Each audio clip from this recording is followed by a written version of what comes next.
So, we see a montage, some time lapses, some montages as everybody goes about their Mondays. Some people together, some people apart. We're going to just go around the table, and we're going to one by one see what your Monday day, afternoon, leading into evening looks like. Knowing that knowing that where we're going to end up sort of situation. Any roles that'll need to be doing, we'll do as they go. Seeing as I was getting pointed down to Troy, Troy, why don't you start? All right, Troy spent most of the morning and evening plugged into the net. He takes down his puzzle and uncompiles it into just basic text code and saves it for later, since it was a good and interesting idea. It was just too much to handle. Okay. And he iterates upon his original idea. It's a much lower scale, much less intense puzzle. Rather than the infinite repeating rooms, there's now only 16 rooms generated upon whichever door you walk through. The goal is just to get through 16 rooms now. And once you reach 16 rooms, you will be allowed access to the server. However, there are now setbacks and obstacles. And failing one setback or obstacle will reset you back to the beginning, basically. That's the big security puzzle. I actually did start getting some stuff written up on that. I just don't have the encounters finished yet. Okay. Well, then, when it comes into play, you'll probably have an encounter ready. Yes. So, why don't you give me... tell me, how many encounters do you have?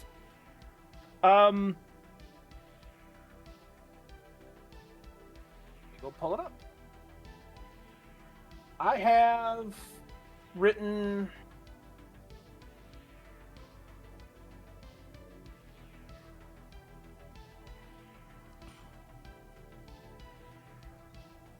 10 encounters written so far. Cool. Give me one roll for the creation of the construct itself, and then give me 2 rolls. We'll say 5 encounters and 5 encounters.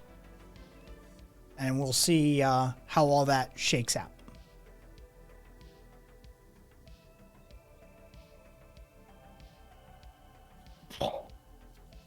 Okay, now give me the 2... It's a -4. Give me the 2 encounter rolls.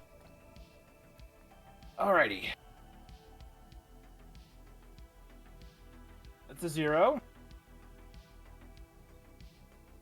And another 0. Okay. So it looks like the encounters are operating as designed, but something to do with the program is there's some sort of bug in between the encounters. So the movement of the packets and the data and the person, the attacker, or the ingress points seems to be hiccuping somewhere. Sometimes they end up in a place that they're not supposed to end up in. Sometimes they end up in a later encounter. Sometimes they end up in an earlier encounter. Whatever the sort of predictive algorithm that you've written for that is still a little glitchy, needs some bugs worked out. But the encounter rooms themselves, at least the 10 that you've created so far, seem to be working just fine. Come in, do the thing, leave, no problems there. But the hallway, as it were, seems to have a few loose floorboards still. Troy just kind of rubs his fingers down his face and sighs. This is, this is the whole day. Like, this is a long time for Troy, but also that this is what he's spent his time doing. And Troy isn't built for coding. Troy is a No, sex he's bot. not. Troy is a companion. And so Troy is very much like, referencing RFCs on the net. He's pulling up, how-to tutorials, those sorts of things. He's viewing Indian programmer tutorials. And, trying... Lifesavers, those guys. They are. I wish I had them in my day for math class. I know, right? Jesus, jealous. And so Troy's, learning and quickly, but also still programming languages are human constructs unto themselves. They are a sort of foreign entity to him. Yeah. And so They're abstract. yes. And so, there's still a few loose floorboards as, we watch the sun sort of rise and hitting the high in the sky, and as it wanes towards the evening, and whatever the digital Troy equivalent of the rubbing the eyes and the dragging of the face, sort of like, why doesn't this work? For someone that wasn't designed to do this, he's doing pretty good. Yeah, exactly. And I mean, I don't. Does Troy have a sense of accomplishment about this? A little bit. It's growing. It's something that's developing inside of him as he just kind of becomes more awakened. Okay. As the montage shuffles off, feel free to notate that, by the way. It's, about the state of the program, as it were. As the montage shuffles off, as the random encounter. Now, should I continue around the way I was going, or should I shuffle off into somebody else entirely? Do we have volunteers? I'll hit it. Okay, so we'll just continue the direction we were going. And so, oops, hitting the microphone there. So Patty, what's Patty's Monday look like? After cleaning that fucking septic shit, she probably got a good shower in and then did a little warm-up workout. Not going too hard because she's going to be working that night, so she doesn't want to feel sore when she does it. But she actually goes to... the question I have for both Karen and Krill, did they reveal the bikes at all? Because are we going with the car or the bikes as the transport for the job? If the full night has gone by, as we were saying, absolutely there would be a quick montage of Krill with Karen and Patty standing beside her as she swings open the doors to show off the bikes. What are the bikes? Somebody describe the bikes to the audience. Beautifully sleek masterpieces of black and green neon. Looking straight out of your cyberpunk wet dreams, these things are high-tech and ready for business. Part of a Ford team of racers, they are at our disposal. They seemingly are built for speed and not, say, tacticalness, but hey, it's good for our needs. Okay. So with that... They are very pretty. Patty would initially... They glitter. Yeah, Patty would have chatted up Krill on the comm, just like, all right, do you want me to buy a helmet so whenever I'm driving around I can keep my face in, or are you gonna make one? Because I've got creds from the fucking stalker guy as Patty's walking through town. She's still staring over the back of her shoulder. She's like, someone might stab me at any fucking moment, so she's got that paranoia in the back of her head. This is not the most montagey. Krill would tell Patty to handle that herself. The construction table has enough backlog as it. So Patty would probably head down to a shop or whatever to find a basic motorcycle helmet that can connect to her codex, so she can talk without having to touch it while she's driving. Give me a roll. All right. +1. You have nothing in rapport and nothing in resources. And a teleconnected motorcycle helmet is not an inexpensive piece of tech. Okay. How much would it run generally? Probably something along the order of 500 creds. Okay, don't have that money, so probably go just basic helmet and something that could at least accommodate the codex inside her helmet, but not like fucking crush her head in, you know? Give me a roll. Okay. +1 again. You find a basic helmet, like an old school MC, like a motorcycle club helmet with a strap. You find that for 75 creds. Better than nothing. She just sends a quick message to Troy. Hey, I'm using 25 of your creds that you sent over that I got paid back to buy a helmet. Just something while I'm driving. Do we get a montage scene of Patty trying to haggle?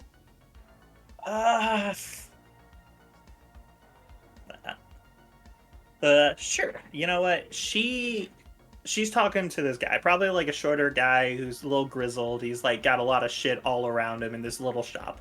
She's like, look, okay, I don't think anyone else is going to come for this fucking helmet. Can we go like, I don't know, 50 creds on this maybe? Give me a roll. All right. -2. 0. He looks.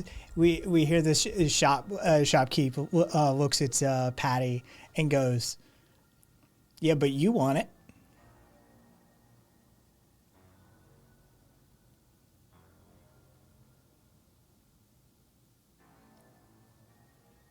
Yeah. But you know, I could go anywhere else. It's not like you're the only motherfucker in town.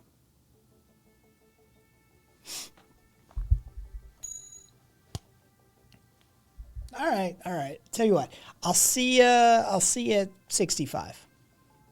All right, I'll take it. And she just sends the creds over. Patty manages to purchase herself an old school MC style helmet. Feel free to sticker that up as you want. Yeah. But what else? Does Patty accomplish anything else with her day?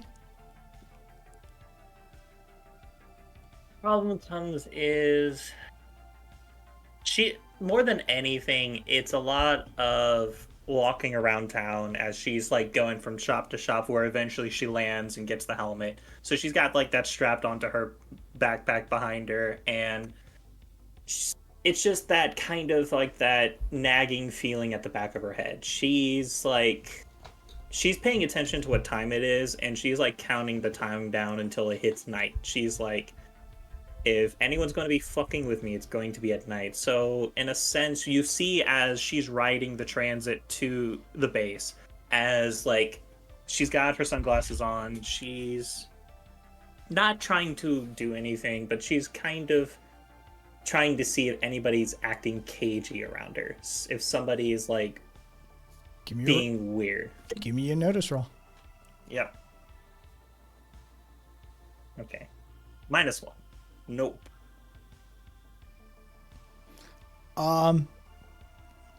Patty sees a lot of people throughout her day. I'd imagine there's at least one encounter in there where Patty sort of like pointedly starts staring at somebody suspicious of them. And she's got the sunglasses on, so they can't see that she's staring at them unless she like turns her head. One guy got off while Patty got off, and then took the same left-hand turn as Patty out of the transit station, and she slowly as he comes around the corner, Patty's waiting there, standing there, like sort of ready to confront this guy. You fucking with me? What?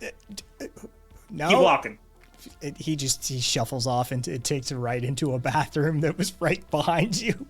Yep. She didn't even see it. She was just like so focused on this fucker. It's like she was like sure that he was stalking her. Yep. So Patty spends her day amidst the people of the city, suspicious of everyone. Are you walking? Do you have the helmet? Like, are you wearing it? Are you? No. It's strapped on top. She can Okay. feel it against the back of her head, but it's not like Okay. I just imagine Patty walking around with a helmet on now. Oh, her. The problem comes is the hair is a little too big just to walk with it on all the time. okay. Um, as the montage continues, as the time lapses continue, what does Karen spend her day doing? Well, after the lovely luncheon with Mr. Bayette, Karen headed back to her apartment for the night, kind of meandered her way, hopped into the central terminal, and walked into just a regular old bodega. Her favorite one wasn't open anymore, but walked into the back and picked up a can of real TM tuna and a bag of generic white bread.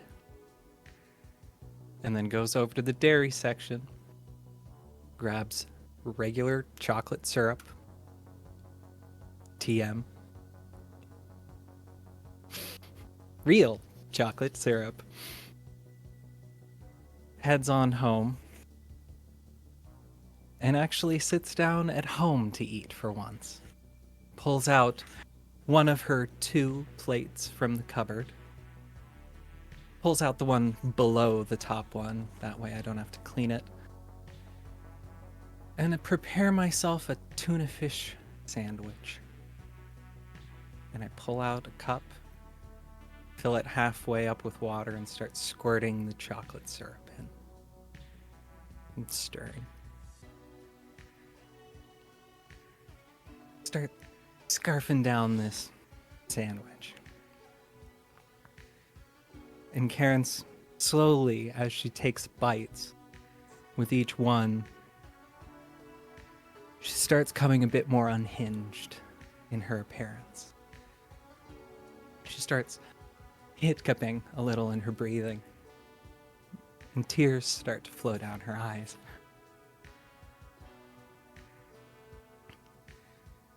She looks down at herself and she says, well, I made it another year. It's another year without you. It's another year without caring about a family, about a future. And a year alone. She picks up the glass and she drinks it all in one go. Lets out a righteous burp. And starts bawling in the chair. And about 3-4 minutes of that, finally her breath catches a bit and she hops up and rushes off to the bathroom. And from outside, the camera just follows her, staying stationary. And you just hear from the bathroom. And she stumbles out, goes over to the nightstand, pulls out the bottom drawer, the nice little bottle, pops it open, throws a couple down the back of her throat. She dry swallows them. The lovely taste in her mouth. She collapses on top of her bed sheets and doesn't move until morning. At about 9:30, which is late for her, she starts kind of twitching, comes to, kind of looks around, kind of surprised, not sure, almost like a look of, where the fuck am I? Oh, okay. She goes, she makes herself a coffee. black today. Just regular coffee. And heads back to the base to try and get just like she does every day.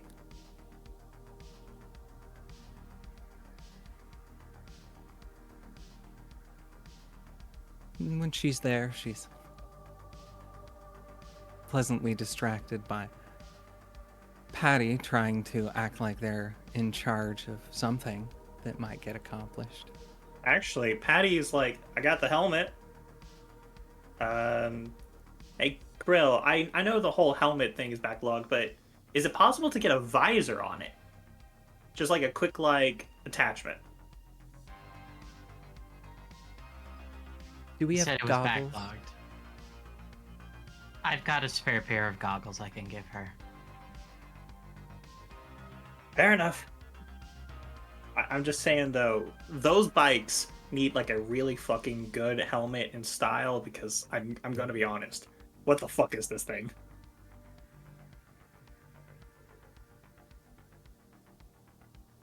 Better than nothing.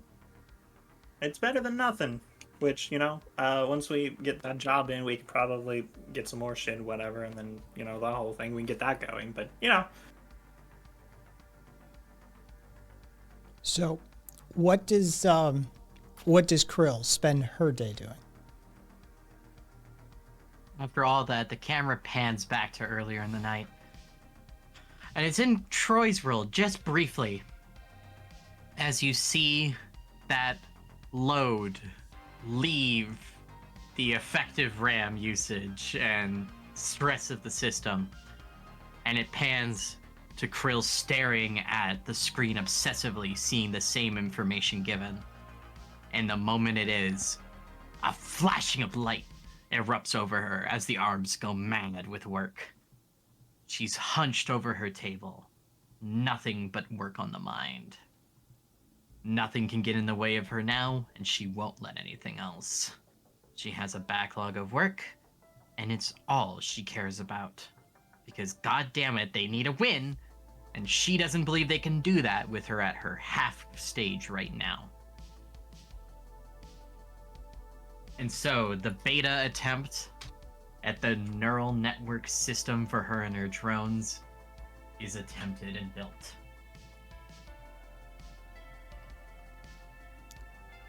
Give me a roll.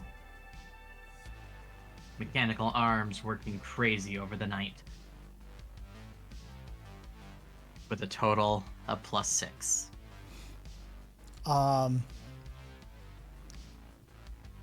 Described as a beta, 'cause most kids today don't know what a goddamn beta is. Beta. God, Beta! so good at doing that voice. So it builds successfully. That isn't to say it isn't without flaw or bug or hiccups that will emerge, but it is It's a completed. brand new system. It is completed successfully. As Krill turns her back to the table, that spinal system that was there before is still utilized, but not to the same way it was. As it attaches to her, almost extending her spinal column out in large nodes. These are her amplifiers.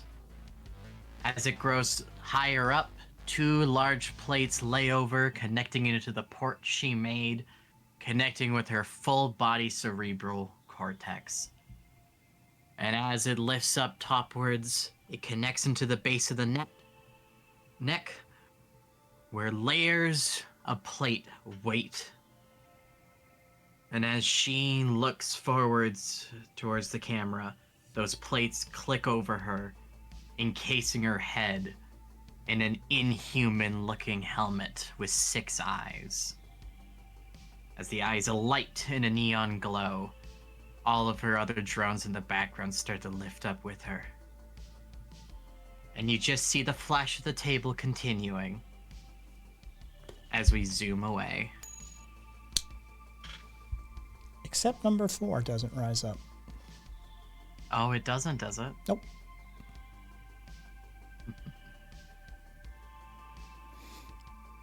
So, Oh, Pat Wordy, I see you dancing there. Kai has information on number 4. You do not. so I would not be dancing. So we find ourselves fading into the evening, fading past evening, into the early night, and talk of what to do starts to emerge from the group.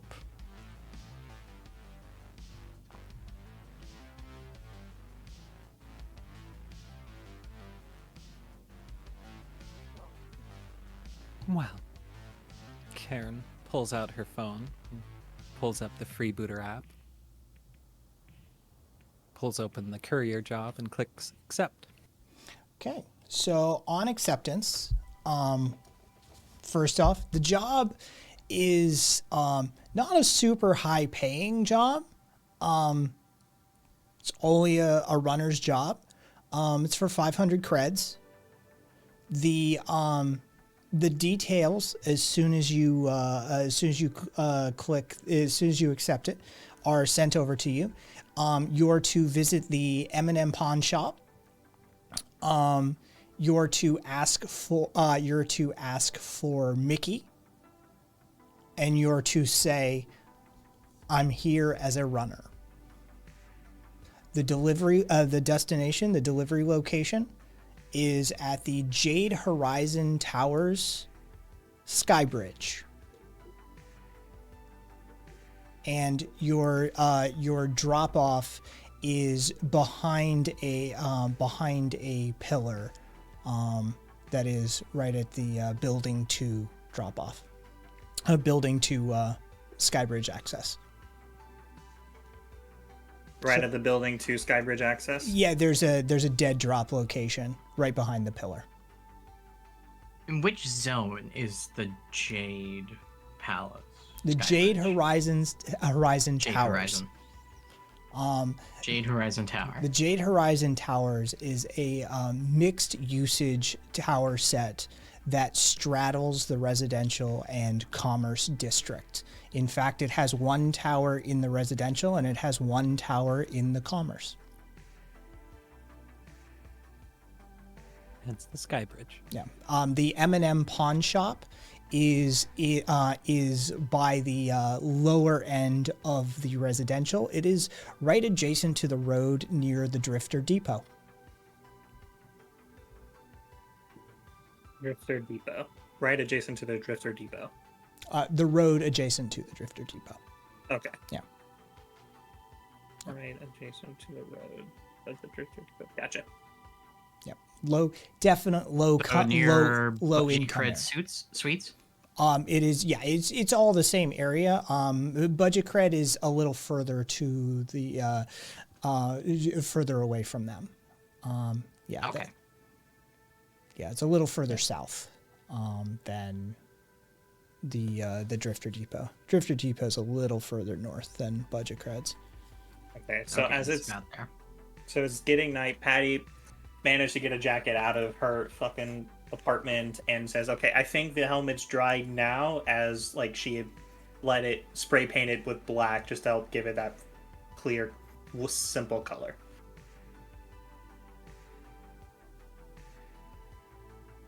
What? I'm going for the meme. I approve.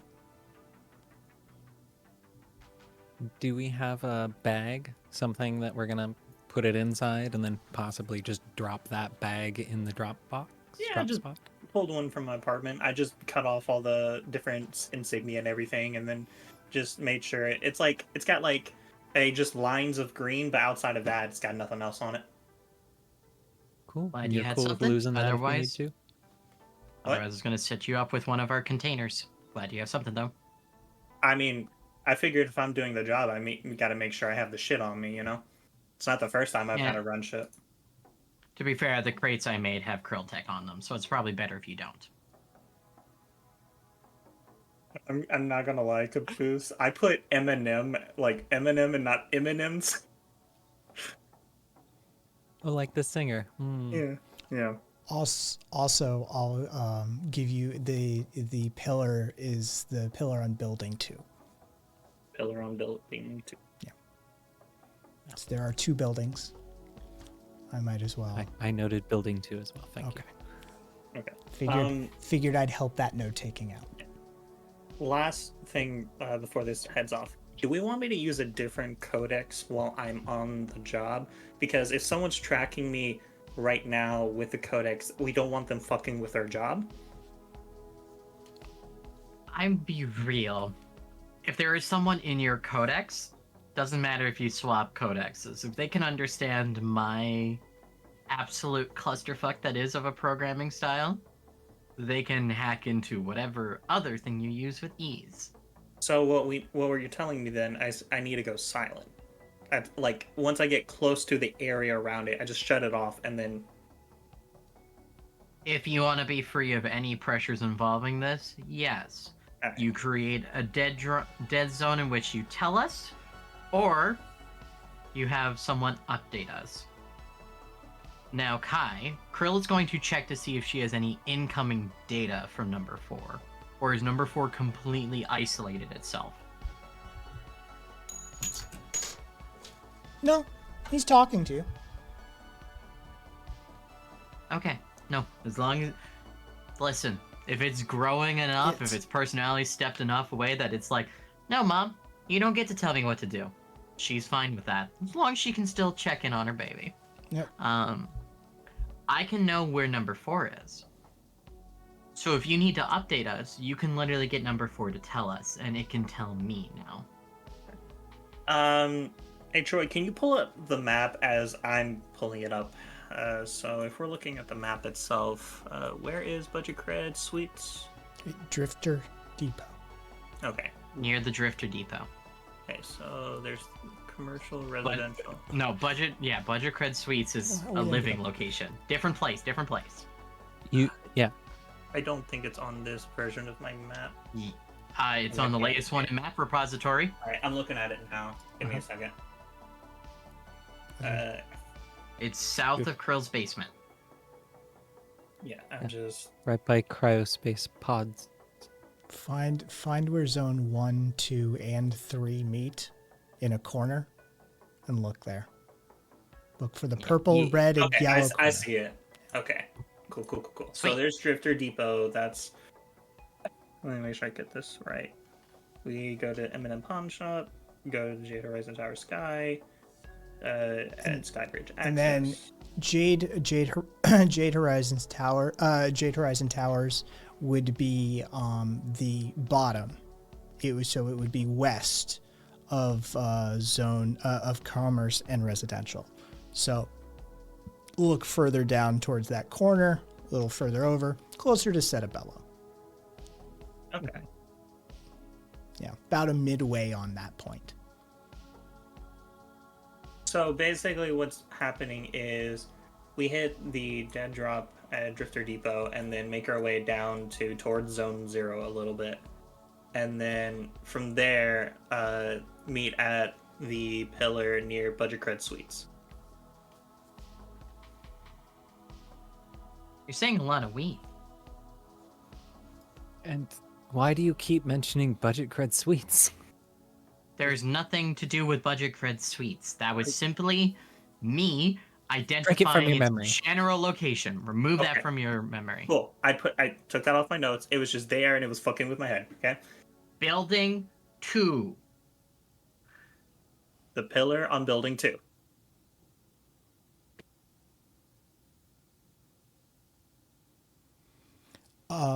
Given that you still have access to the app, given that it is there verbatim, do we want me to actually say the whole thing again? Please, just copy and Why paste not? it for This us. is That'd be why I really asked. helpful. This is why I'm asking to Okay. make sure I don't fuck with myself.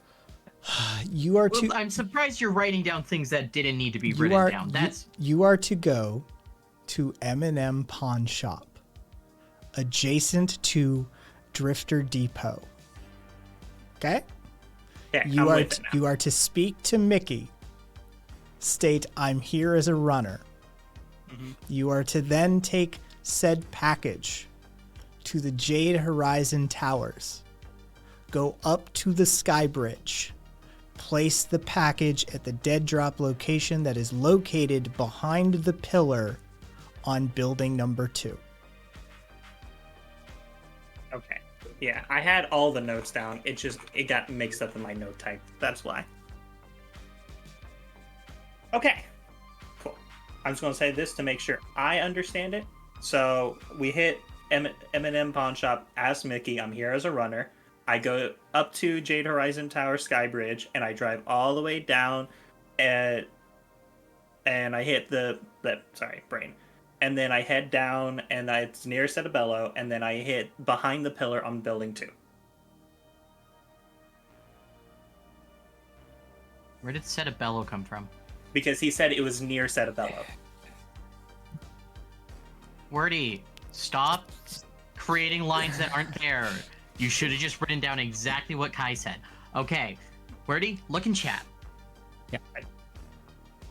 So, your job today, Wordy, is to go to the M&M Pawn Shop. When you get there, talk to Mickey. Say, hey, I'm a runner. It's going to give you something. Then go to Jade Horizon Tower. Go up one of the towers. There's 2 of them. I don't care which one. Whatever one you get there first. If you go through commerce, there's a commerce one. Otherwise, go through the residential. Go through that one. Once you get up to the Sky Bridge, on building 2, whichever one that is, I'm not sure. Maybe we could look it up, and then we'd know beforehand. Can we look that up? Krill is looking up right now. Building 1 is commerce, building 2 is residential.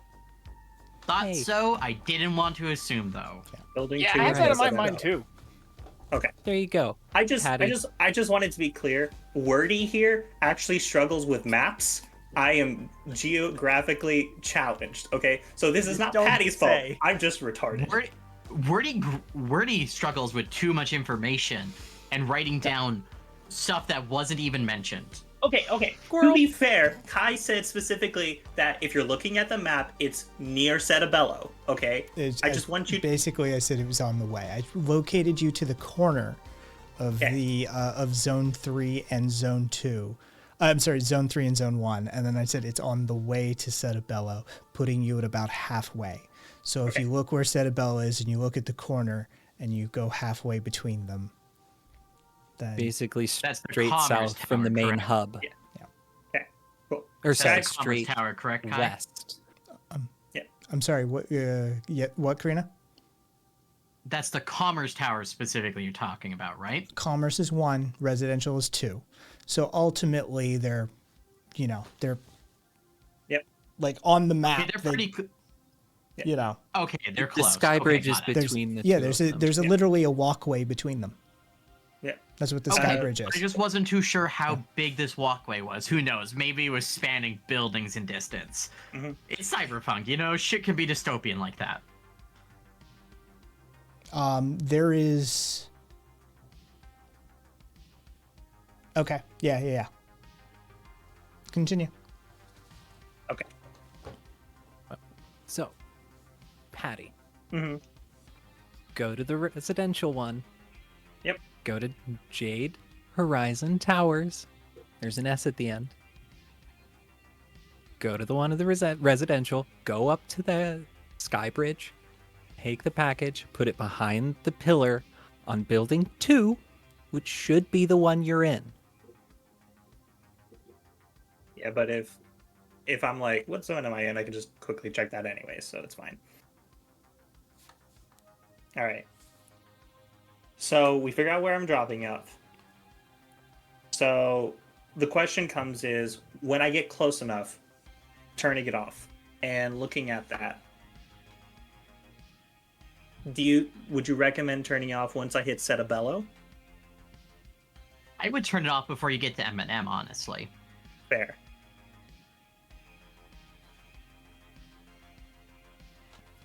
Oh, god damn it. What? Nothing. Kai just gave me... Okay. So, Yeah, Karina, just slightly more right. Slightly more right. more towards the middle. So, the only thing I'm wondering, codexes are kind of nice. I'm kind of used to it because I don't always know where I'm going, and that's kind of a long way to go.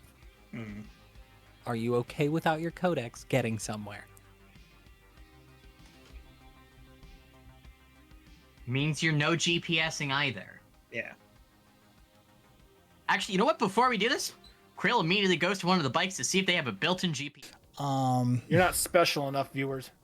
You gotta be retarded and play like us.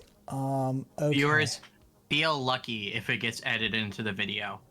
Just understand how lucky you are if that Hey, happens. This shit ain't getting added into the video. Are you fucking kidding me? All right, there you This go. is probably not going to. There you go. When it loads. Yeah, it's not a small file either.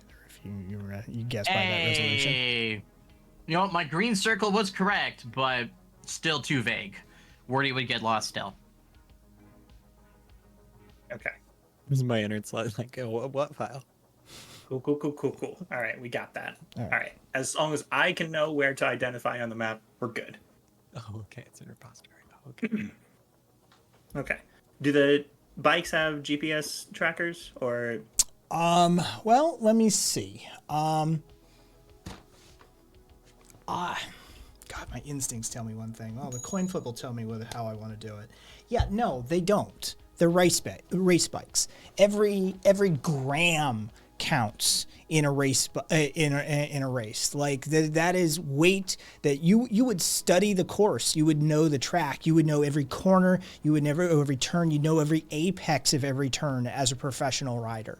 There's no way that anybody should have a GPS on a race vehicle, especially a bike. Yeah, no, not for a no. There's no GPS on those bikes. All right. So, Patty, we do not have a GPS on here. You're gonna have to do your best to understand the pathway that you need to go. Now, and she gently looks to number 4. You, my dear, could absolutely help her if you wanted to. I'll send you the map data so she can know where she's going. But, and she looks back to Patty, I highly doubt it's going to play nice. I'm not expecting it to play nice, right? 4 as she bumps it lightly.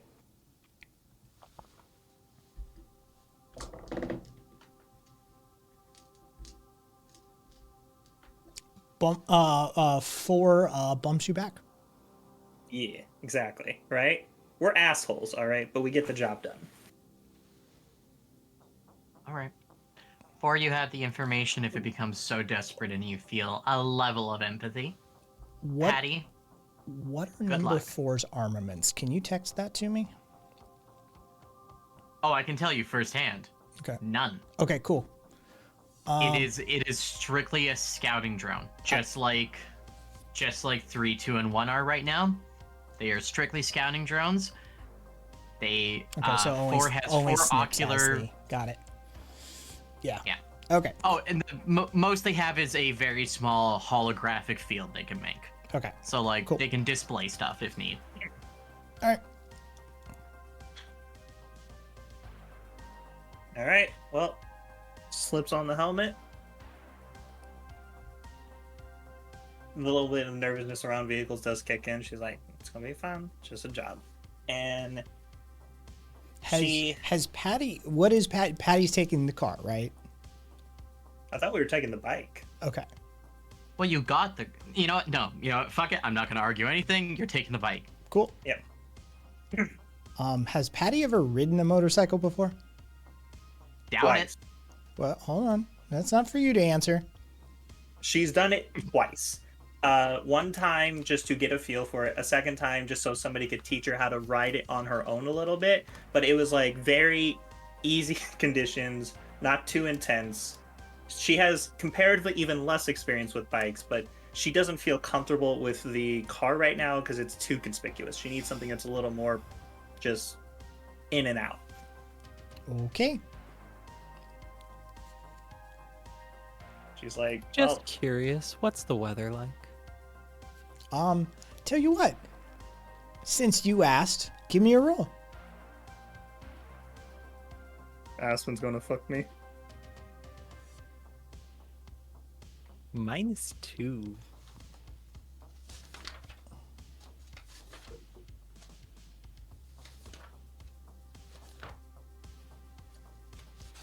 That would place it at -2. Mm-hmm. That would place it at just dry, average, non-windy conditions. It's as near as you're gonna get for. Yeah. The best -2 we've ever gotten in this campaign. Brill is standing next to Karen.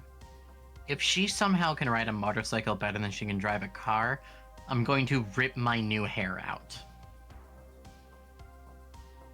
Good thing you can grow it back. I can? Yeah, probably. I have no idea what this body can do. Would that be more frustrating than usual? Brill looks at the car that just came in covered in dents. Yes. It would frustrate me. Interesting. I'm guessing shove off you. Patty's on the bike, about ready to head out. She's getting it. She's just making sure she understands throttle, brake, and every other part of it. She's just making sure she is comfortable with it. I saw you, Kai. Fuck you. Karen slowly walks past Patty towards the front of the bike and turns around and looks at Patty on the bike, up and down, and just says, "You got this." Mom sending the kid off to kindergarten. Yes.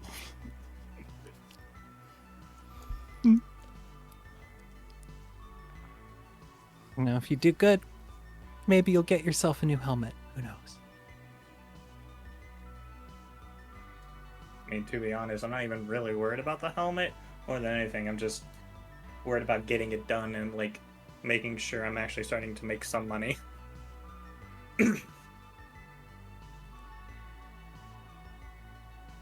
Don't Prove fuck me it up. wrong. Alright. Just, you know, if I don't come back from this, just know somebody killed me. Cool? Oh, cool. Building Number 2. will update us. Alright. Here we go. M&M Pawn Shop.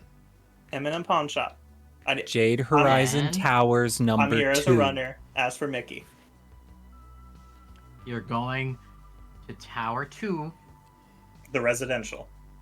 Alright, now shoo. Shoo. Alright. Sky Bridge behind the pillar. You got this. Prove Yep. me wrong. You got this. She takes that first tentative push. She's trying not to whiskey throttle. She's trying to go just ease and gentle. She's not trying to hit this hard at all. You still got to roll. Yep, I'm rolling, but Hold I'm on. into- Hold on. Uh-oh. Oh no. Did the coin fall? That's what I thought.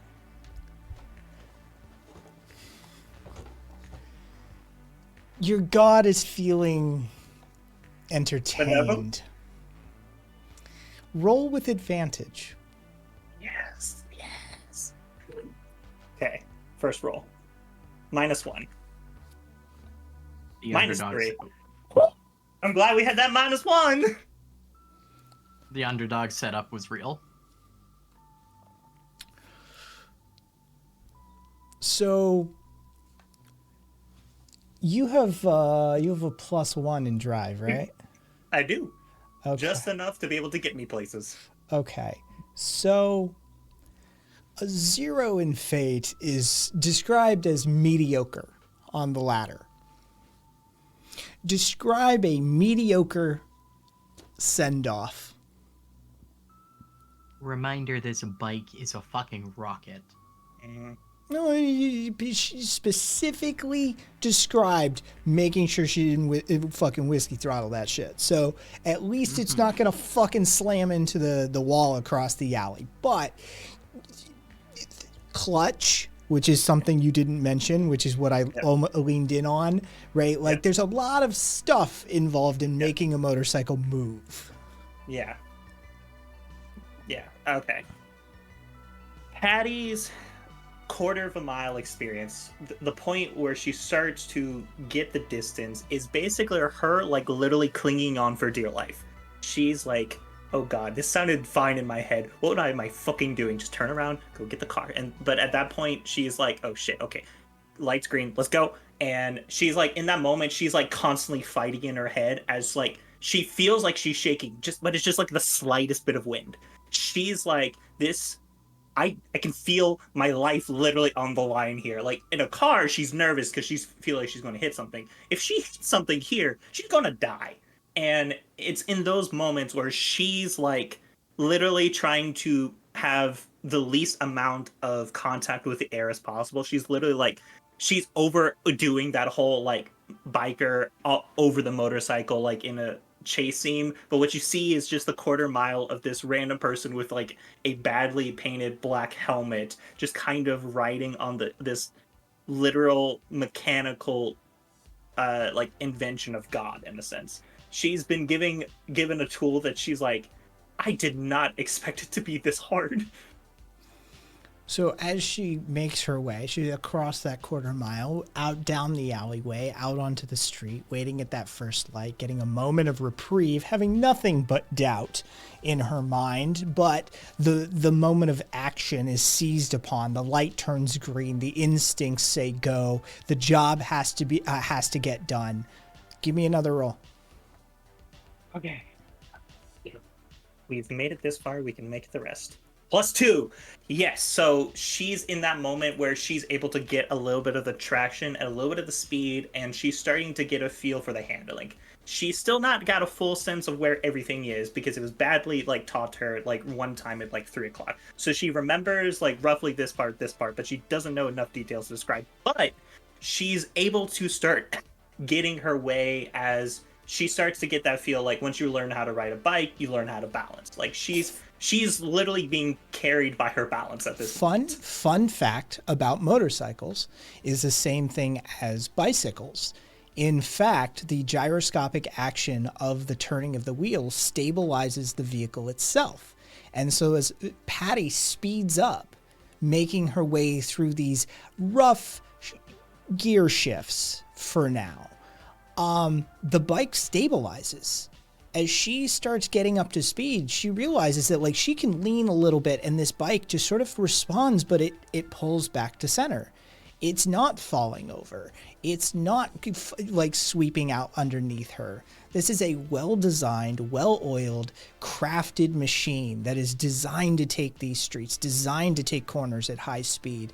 And it doesn't operate well when you're just kind of pushing it down an alleyway. It does give you doubt when it's moving slowly. But when you get this bike up to speed, what you realize is that's where she belongs. That's where she operates best. And that's that inspires confidence. Yeah. There's a little bit of that, oh, if I actually learn how to use this thing, I could be really fucking good with it. She's got a taste, so she's like, oh shit, this actually and she knows to keep it like safe. She's like, if I'm going to fall, I don't want to go like insane. So she's like going enough to clear out the wobbles, but not enough to start picking it. And so she starts making her way to M&M pawn shop. She's like trying to go not the main roads again, just so she can get a feel for the bike. She's trying to keep it simple and easy.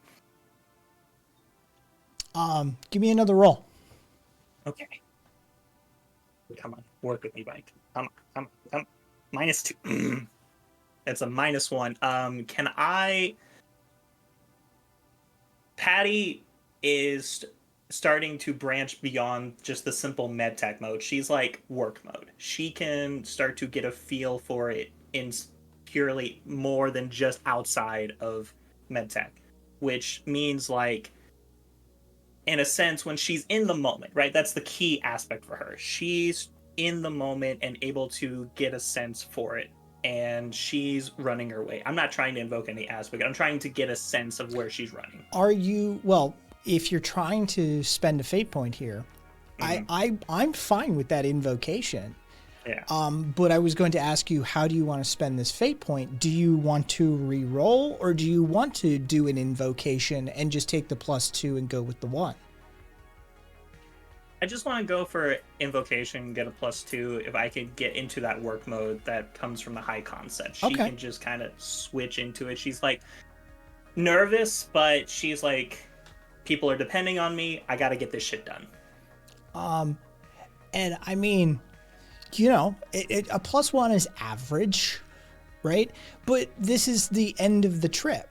This is where, you know, you're now starting to like find your way into this sort of section of low rent, very low income area, mixed housing and commercial, sort of where it's not commercial proper, but everybody knows it's like, you know, there's floors, and it's just like, look, some people run businesses here and they're not paying taxes on this, and there's sublets going on over there. And so it's this sort of very rundown, dingy area that surrounds the budget cred, that surrounds the Drifter Depot. I mean, these are not high ticket areas, right? These are sort of the dregs of society that are there in a hovel and then make their way 30 feet to the left to get into the commercial section, where they're working in some illegal sublet, you know, garage that is absolutely making some cancer, just cancer. That's what they make there, is cancer, right? And so, like, as you come into these lower speed areas, the confidence goes away. The bike's like innate gyroscopic stabilization starts to diminish. And so Patty once again sort of is like, okay, this is the part I hate. This is the part I'm not comfortable with yet. Start and stops are horrible. When she's in the middle, she's in it. Yep. And as she starts to wind her way around, she's having to slow down whether she likes it or not, and she's starting to make her way to the pawn shop. She's like, all right, remember, you still don't know this fucking thing, so don't go too fucking hard. Okay. And she just sends a quick codex message, nearing pawn shop. Camera cuts. What do we see back at base as this message is received?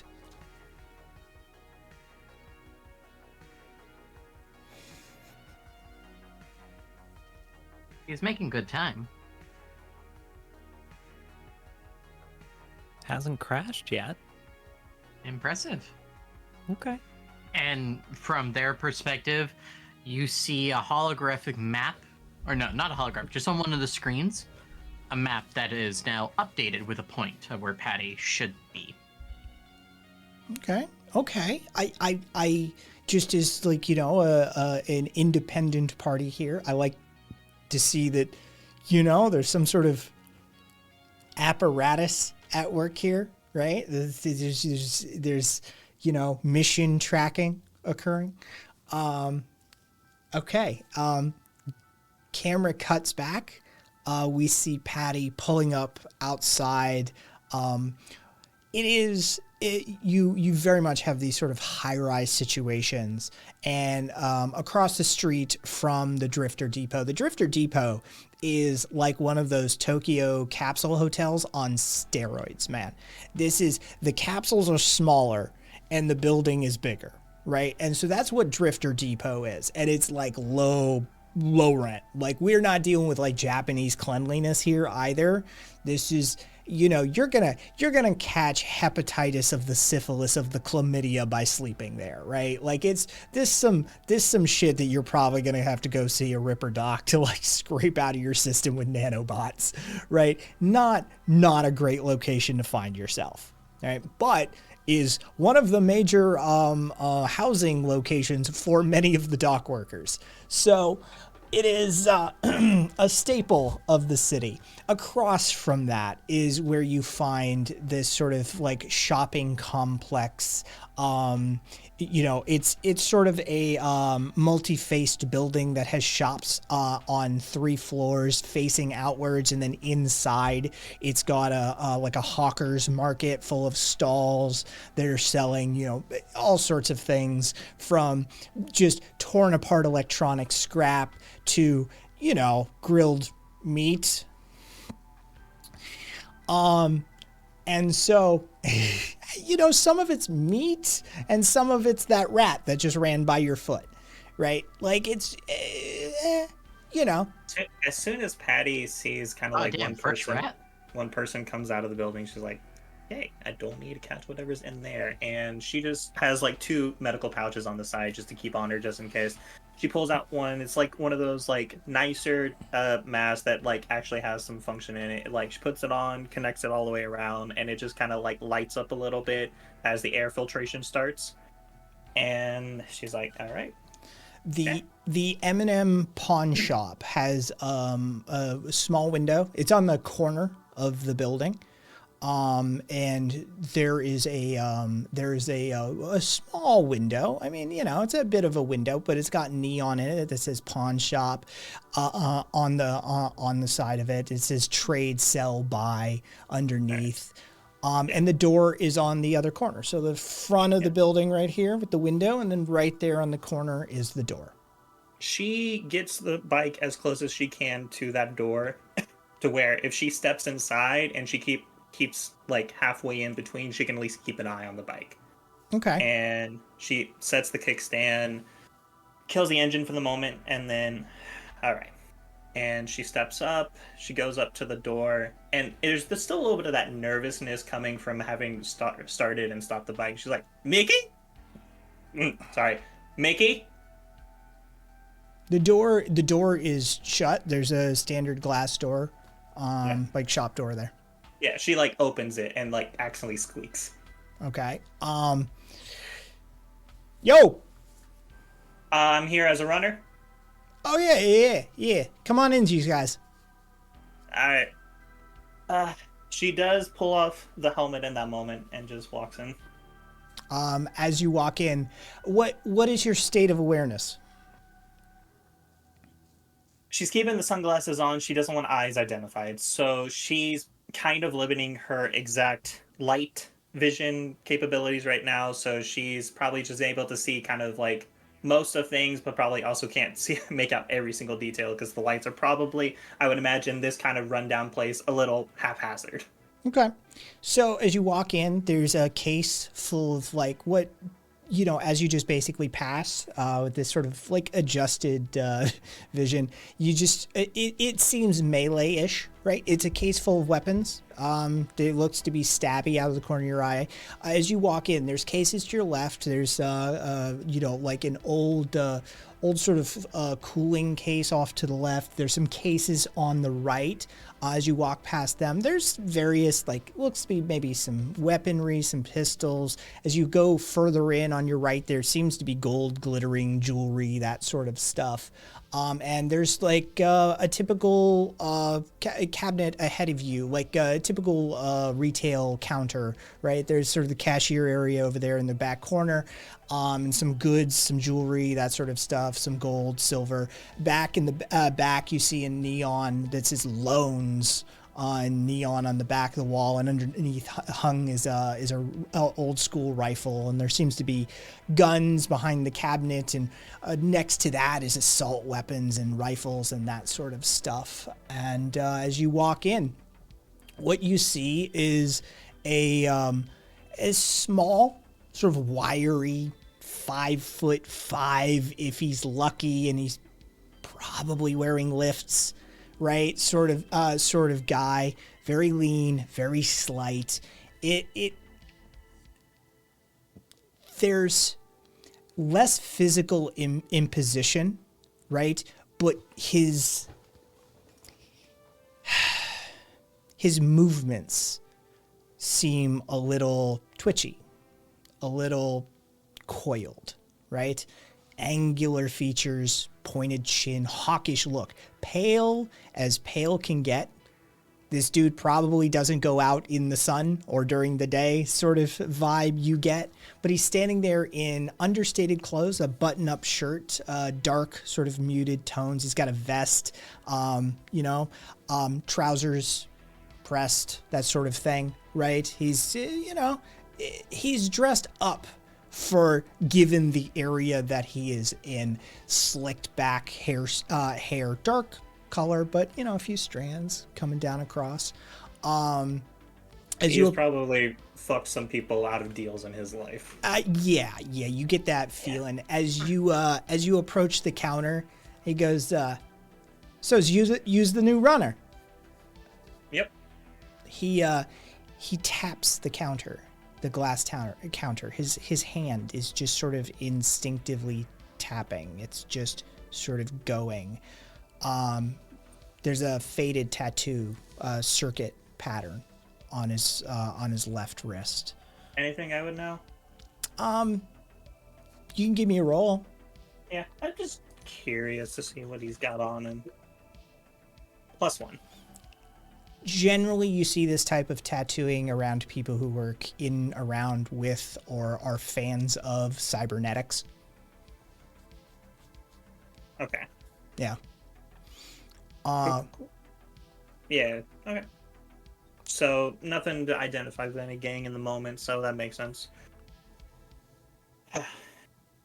So use the package? Use the new runner? Yeah. Follow me. And he steps out from behind the counter, and he starts walking towards like a beaded curtain that is to his left, your right, walking back towards the sort of back of the shop. There's a suit of armor, or at least a partial suit, helmet, chest piece sort of situation in the left-hand corner.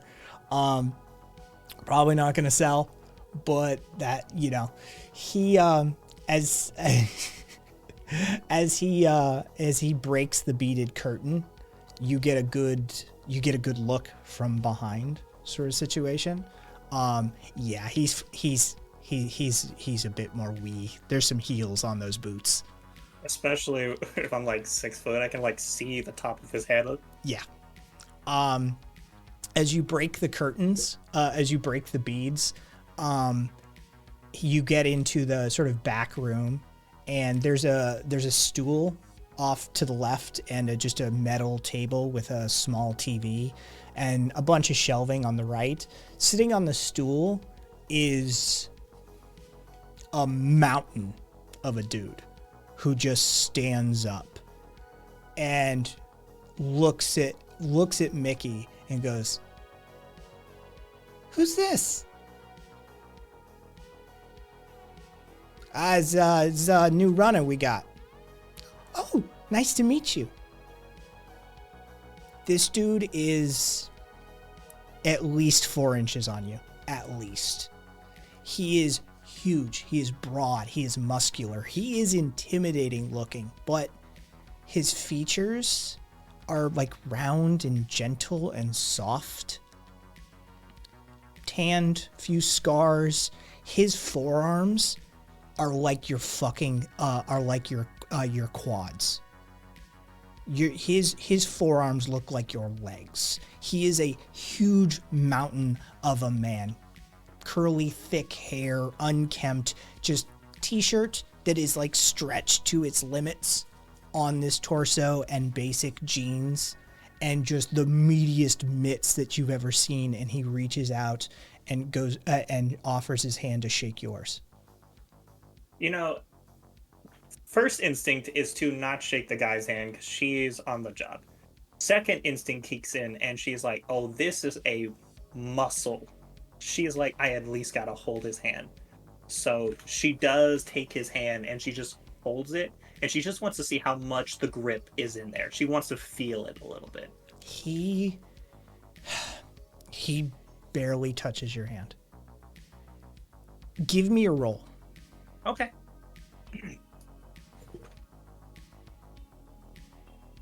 +3. As he's shaking your hand, Mickey goes, "Ah, yeah, runner. This is Mikey." Mickey, and Mikey.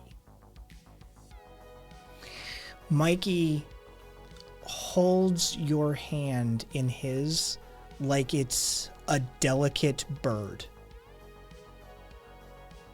Like he's been here before and he's hurt people. And so he just very gently shakes your hand. She sees that and she knows he could break her hand if he tried. But she's like, it's okay.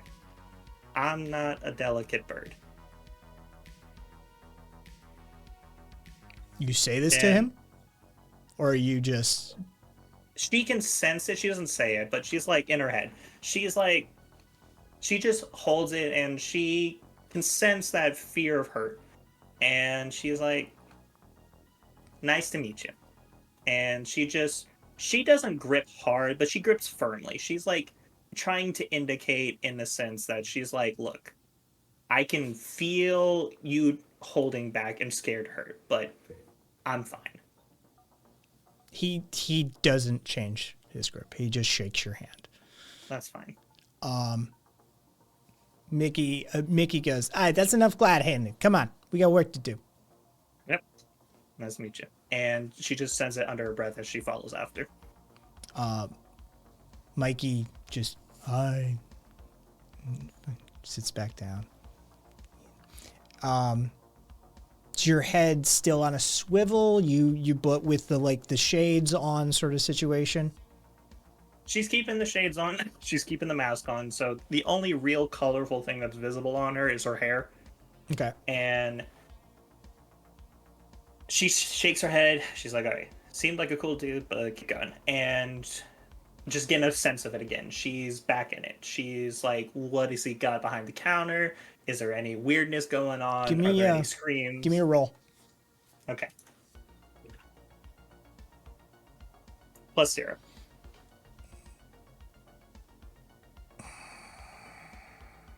Okay.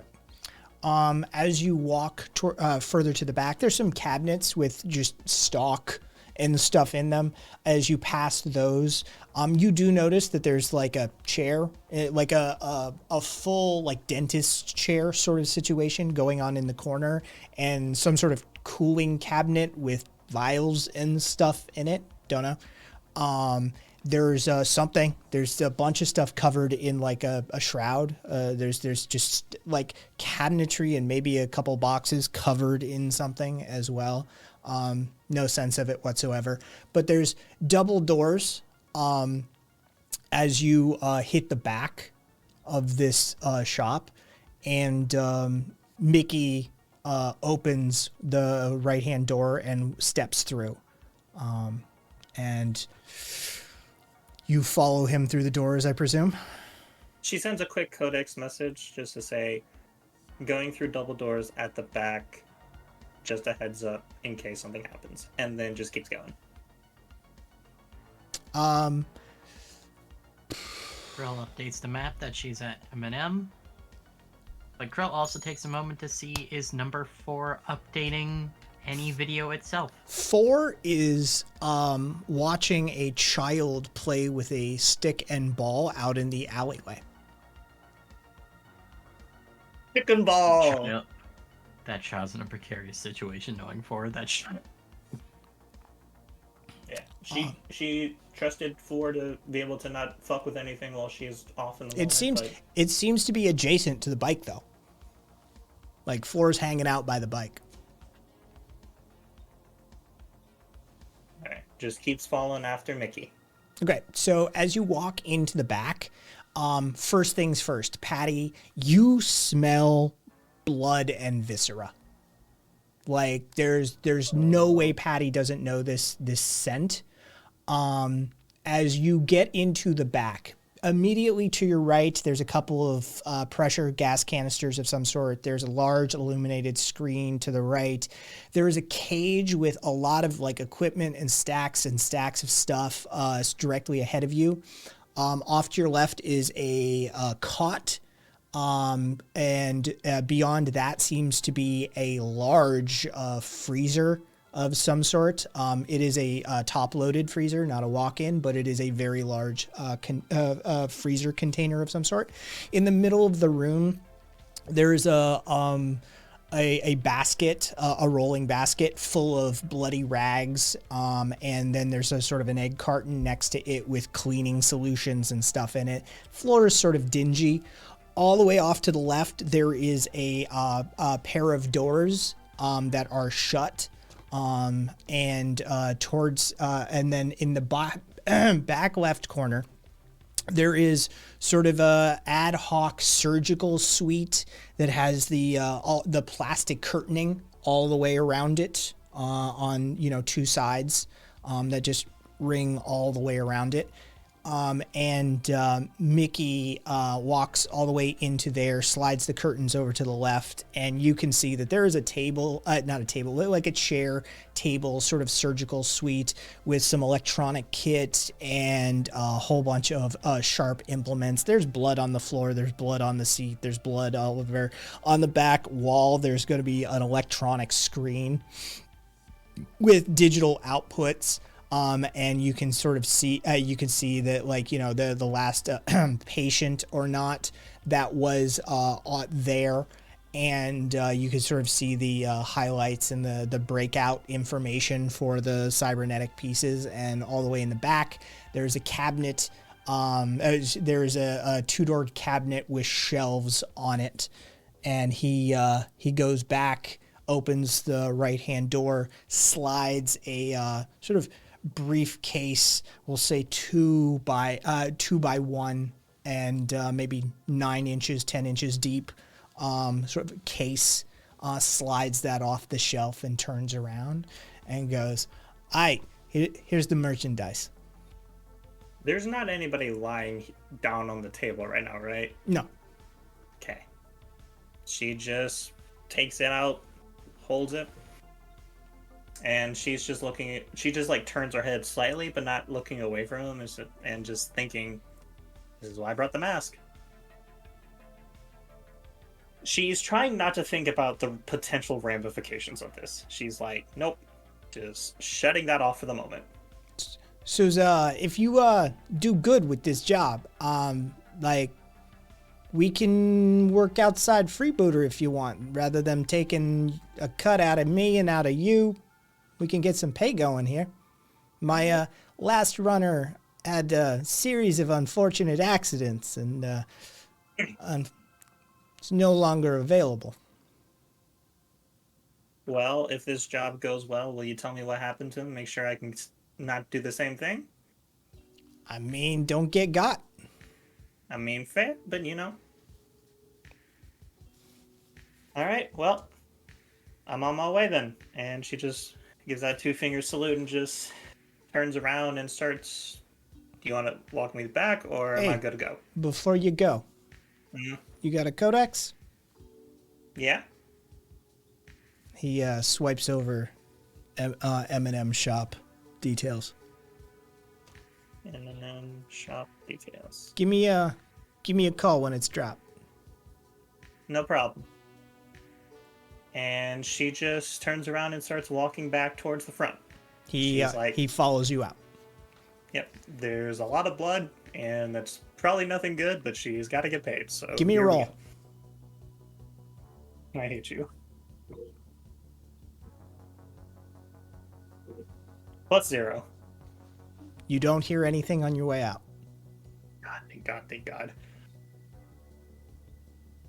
And she just makes her way back towards the front. She just gives Mikey another nod, and then just as she makes her way towards the door, as he probably gets back to the front, she just gives another salute and just heads to the bike. Mikey, as you pass by, and on the way out, fucking Mickey just closes the doors as you pass through, and last you see of him, he's back behind the front, and you're out.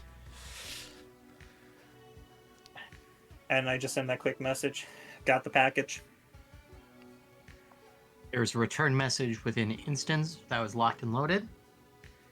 Get Ford to scan the package before you get it to the location.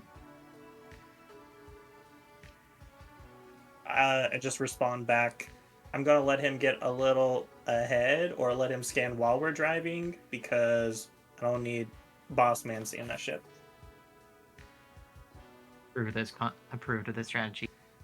All right, and she just turns the bike back on, pulls off the kickstand, and she's like, "All right, well, whatever the fuck that was, we can think about that later with a bottle of shit."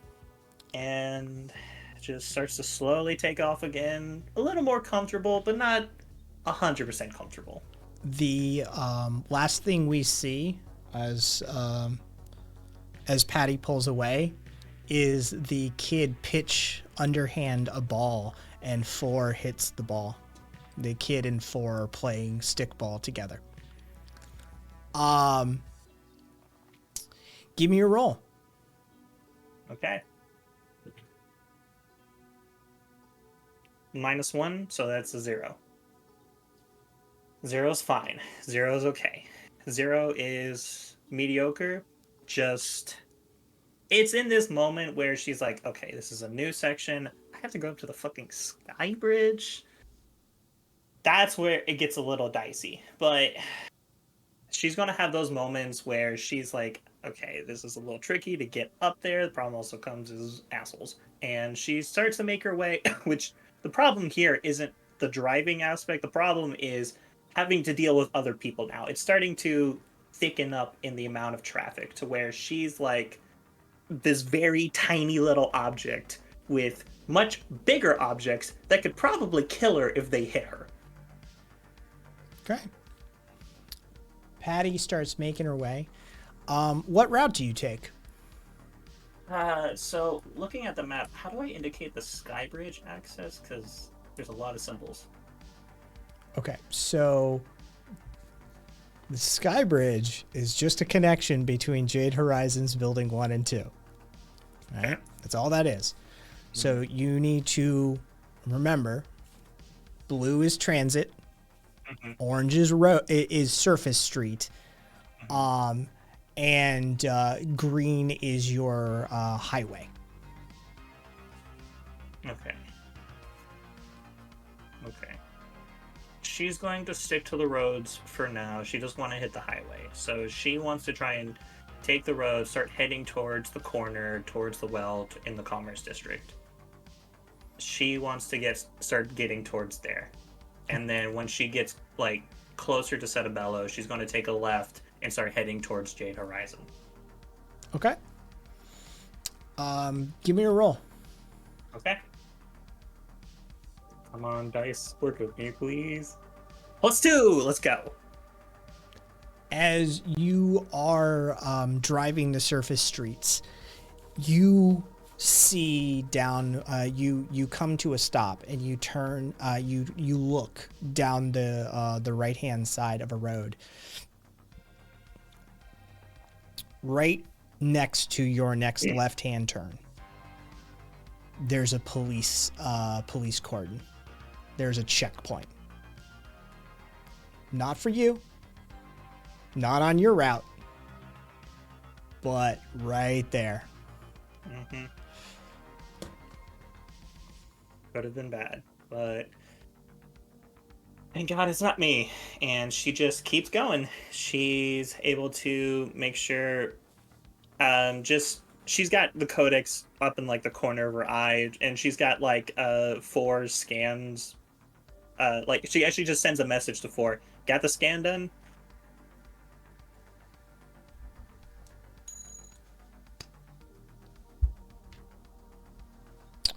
Who would 4 send the scan to? It's Krill. Definitely Krill. Would be Krill. Okay. It also has a mind of its own. Okay. Yeah. So I wanted its creator to voice this. Would it? Okay. Cool. All Patty needs to know so if it's neural- that's all she needs to know. The neural network lets them expand their personality cores, their saving data, and all that, but it also centralizes it. Okay. So if the they don't have scan. enough space on The scan occurred. The scan occurred. What you have is a no other way to put this. What you have is a mill-grade arm that has been very poorly removed.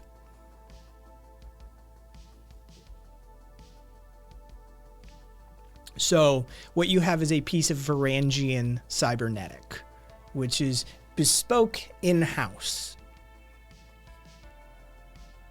Now, it's usually manufactured by a Red Sea subsidiary for Varangian, because Varangian's just a bunch of fucking crayon-eating Marines for all intents and purposes, but it is Varangian-branded gear, and it has been very poorly removed from whoever the owner is, or was, I should say.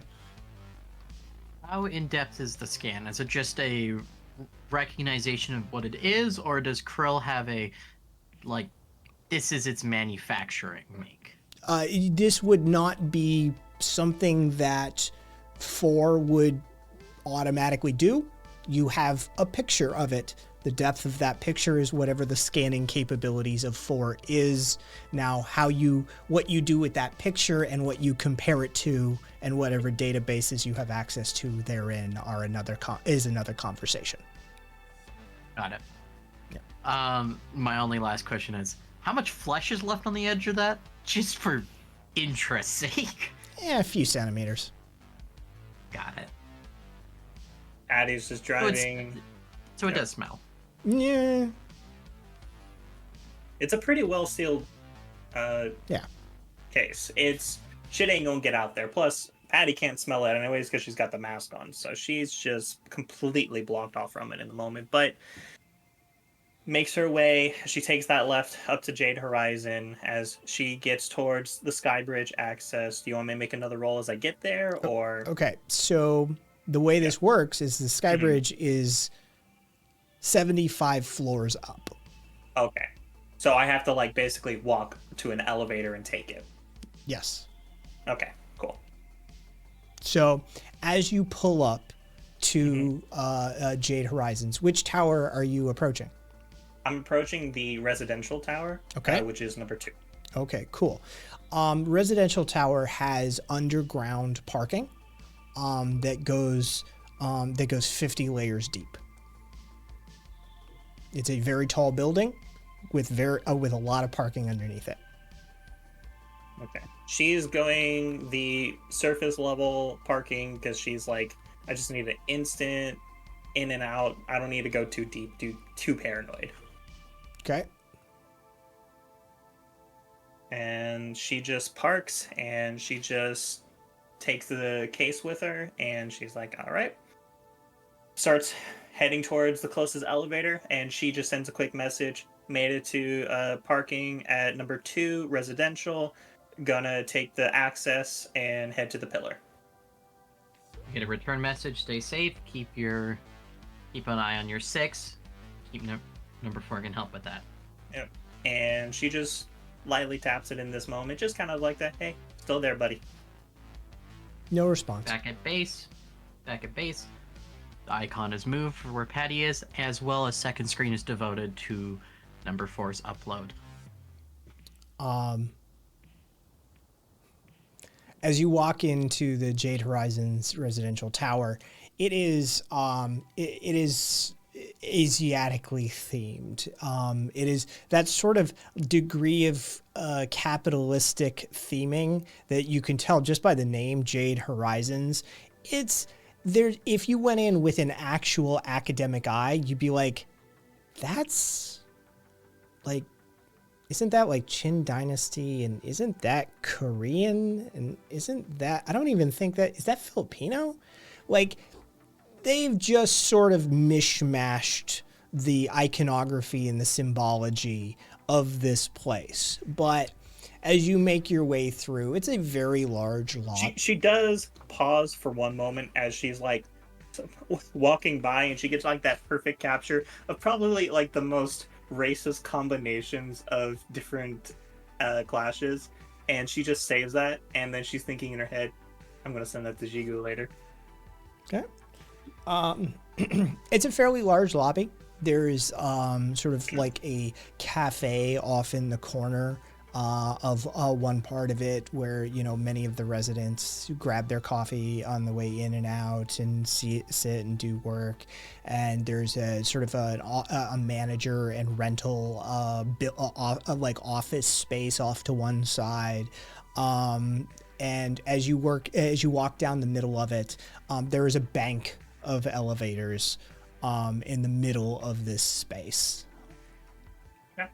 She just makes her way to one of the elevators, and she just hits the number for Skybridge access. Okay. And it is labeled Skybridge on the buttons. As you get in the elevator, there's a lot of people coming and going. As you get in the elevator, and there's she does take off her mask in this moment, not to look too weird. She's like, all right, I'm gonna be like not completely weird at this moment. So she just looks like a random ass person with sunglasses and a helmet and a case on the other side. So she looks like weird, but not too weird. There's as you get in, there's like it's a fairly full elevator of people. There looks to be a businessman like full on like making out with may or may not be a lady of the night. Could just be a cocktail dress. Who knows? Who are we to judge? You know, could be somebody on the job. Could be somebody who found a new love of their life. We are not ones to make assumptions here, but they are full on going at it over there in the back corner.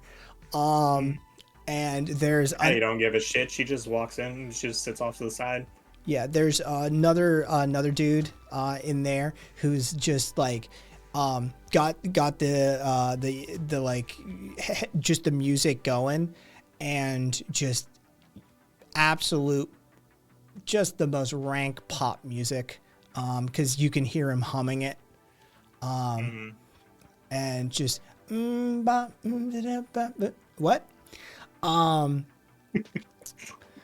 and so as this goes up, as the elevator goes up, there's a ding and it pauses, and the businessman and his friend, his acquaintance, get off. Like they just sort of like, you're like, how did they even know what floor it was? Right? It's that sort of, you know, they're just full on at it in the corner, and it's just ding, and they just like, yep, this is our stop. There's the zipper that pulls up in that moment. And the zipper doesn't come up. The zipper comes down. You can hear the belt unbuckling as they're getting off the elevator. The closer coming off as they get off the elevator. Patty just was imagining in her they were fucking in that moment. Yeah. The elevator eventually reaches the sky bridge, and opens up. Just steps out, starts walking towards the back of the pillar, and I'm just like imagining the description. Like, how do the pillars arrange themselves in this bridge itself? Well, they hold on. Just do this really quickly. Okay. There is a large supporting structure off to the right that is sort of rectangular, but there is a round pillar off to the left, and just sort of straight ahead across is the sky bridge itself, with a series of boxes and blockades across it. Okay, so just to make sure, rectangular off to the left, circular one off to the right, and then boxes in the middle? Look in VC. Okay. Okay. So it needs to be behind the pillar on the residential too. Alright.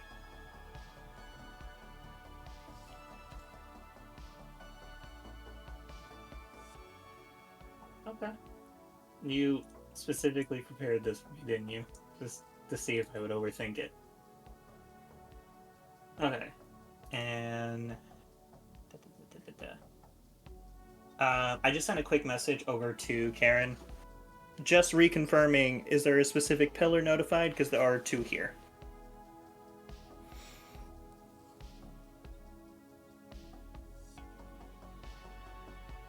Karen calls Patty. Okay. Yep. What the fuck? Okay, is there a pillar? Are you in building 2? Yeah, I'm on building 2. There's the circular one and there's a rectangular one.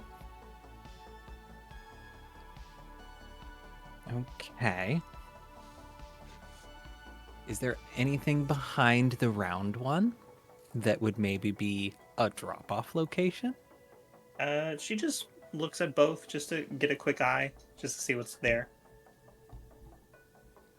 There is not. Okay. On either pillar? Adjacent to the rectangular one, there are several locations, one of which could easily serve as a receptacle. Okay. I just got a little spot in here I can put behind the rectangular one. Just put it in there. We're good. Patty, give me a roll. Okay. Give me a disadvantaged roll. Oh. That's a 0. Okay. That's a -2. Okay. So, as you're having this conversation with Karen, a woman slinks up behind you from the shadows. She comes real close, and you feel her touch the small of your back. And she goes, "Well, if it isn't another one of Mickey's runners. Thanks for bringing my package for me." Yep. Here you go. Karen does hear all of this. She's hearing every bit of this in this moment. Is there any way they can confirm that they're the recipient? I repeat that word for word. Is there any way to confirm that you are the recipient? Yes, I can. You see, my friend here, the knife in the small of your back, Yeah. Mm-hmm. Yeah. has my name written on it, and now it has your name written on it as well. So, yeah, that serves as my confirmation. Yeah. Oh, great. Yeah, that is. Yeah, just thank you for telling me that. Yep. So, And just go ahead and set that case down for me, and you don't have to end up like his last runner. Okay. Just slowly sets it down.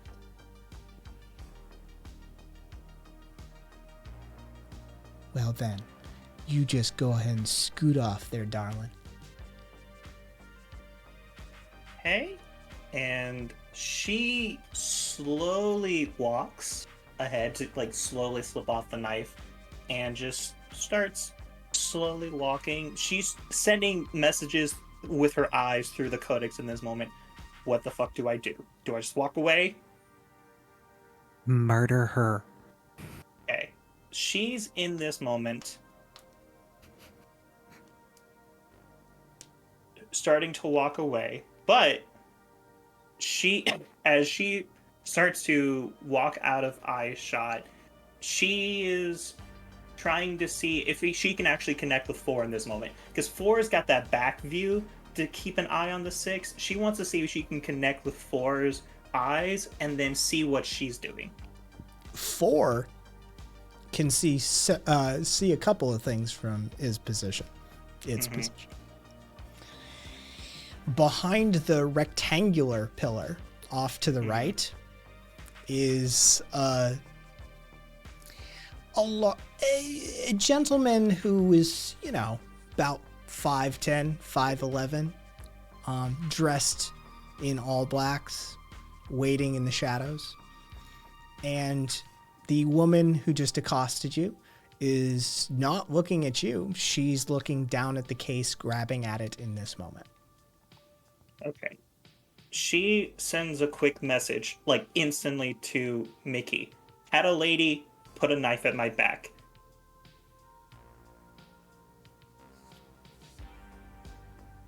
Okay. And then just puts, "This is your runner. Do you want me to stop her or let her have it?"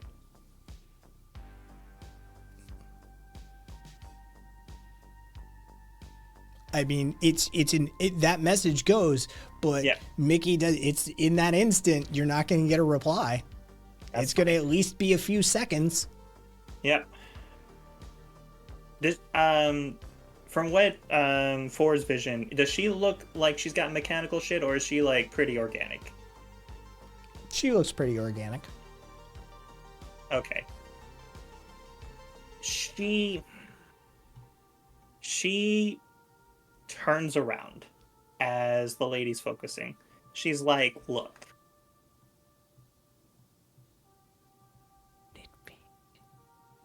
Hold on.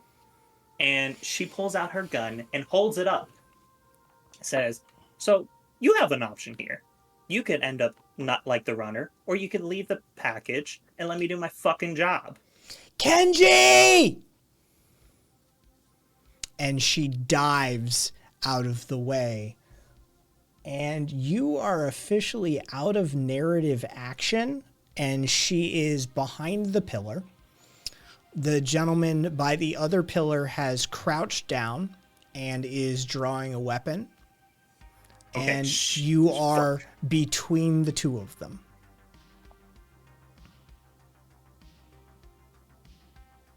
She's trying to dive out of the way to get out of the direct line of sight of his gun. Okay. Well, given you blew your surprise, she yelled, Kenji comes on too, and he takes... Okay. Oh, wait, hold on. 0, 1. Give me a roll. Okay. +0. And with athletics, I'm assuming that's a +2. Okay. Kenji fires off a round. It ricochets at Patty's feet. Where do you go? Okay, I'm looking at the map real quick. She's she's behind the round pillar. He's on the sort of outside of the rectangular one. If we, from this point on, left, right, up, down on this map that you have, he is on the upper left, but tucked around the upper side, firing downwards. Okay. She's going to slide in on the other side of the pillar to where she could get an eye on the lady with a knife if she comes at her, but she knows where the bullets are coming from, and it's like hitting past her. Okay. You successfully dive out of the way. A round ricochets off the ground as you move. Let's see. Bump, bump, bump. Okay. Yeah, the woman yells at you, "You stupid bitch, you should have just left." And she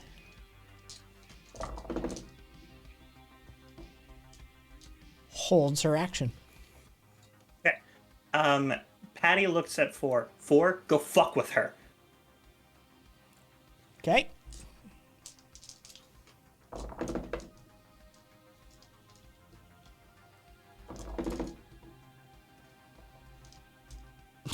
Okay. Four did not do well, but she did even worse. There's no actual shift to be dealt here, given how these rolls worked out. But what will happen is that for the next her next action, she'll be distracted with Four. Four goes in and immediately like gets in her face and starts like bumping at her, and she's swatting at this drone, and Four's gyro stabilization takes over like an Atlas robot. Four spins in the air a little bit and then just boom right back and is just in her personal space. She slips off the backpack she has on and throws it to the left, and as soon as the bullets start flying, she's going to go to the right and then shoot straight at him. Okay. All right. Let me see something here. Okay. You hear a round go off immediately as soon as you slide that bag out. Yep. And then she's instantly turning and laying into the fucker. Okay. Give me your roll. Okay. Don't fail me now. Don't fail me now. That's a -2. Can I invoke my high concept here as she's in like the moment instead of like the thing that she always talks about. She always talks about being medic trained. But the reality is that's the micro shit. That in that moment she's put a lot of fucking hours downrange. She has spent a lot of time putting some bullets in some motherfuckers more than that she's brought them back. So she's in that moment aiming to where she's focusing. Okay. And she is laying out rounds. She's like, this fucker would kill me. I ain't fucking missing. Okay. Patty's shoot is a +3. Fun fact, Kenji's athletics is a +1 and he rolled a +3. God damn it. So, Patty fires off a round and it hits the hits the commercial building wall across the way, going straight for center mass. Patty it just whizzes over. You know, we follow the bullet's trajectory with the camera, and the camera pans down, and you can see that just sort of it parallaxes as there's cars moving underneath, and we're watching this moving bullet. And it's just this distance and just one moment of, you know, the height that we're fighting at. And there's only sort of a, you know, 3.5, 4 foot wall, concrete wall that separates us from plunging over that side.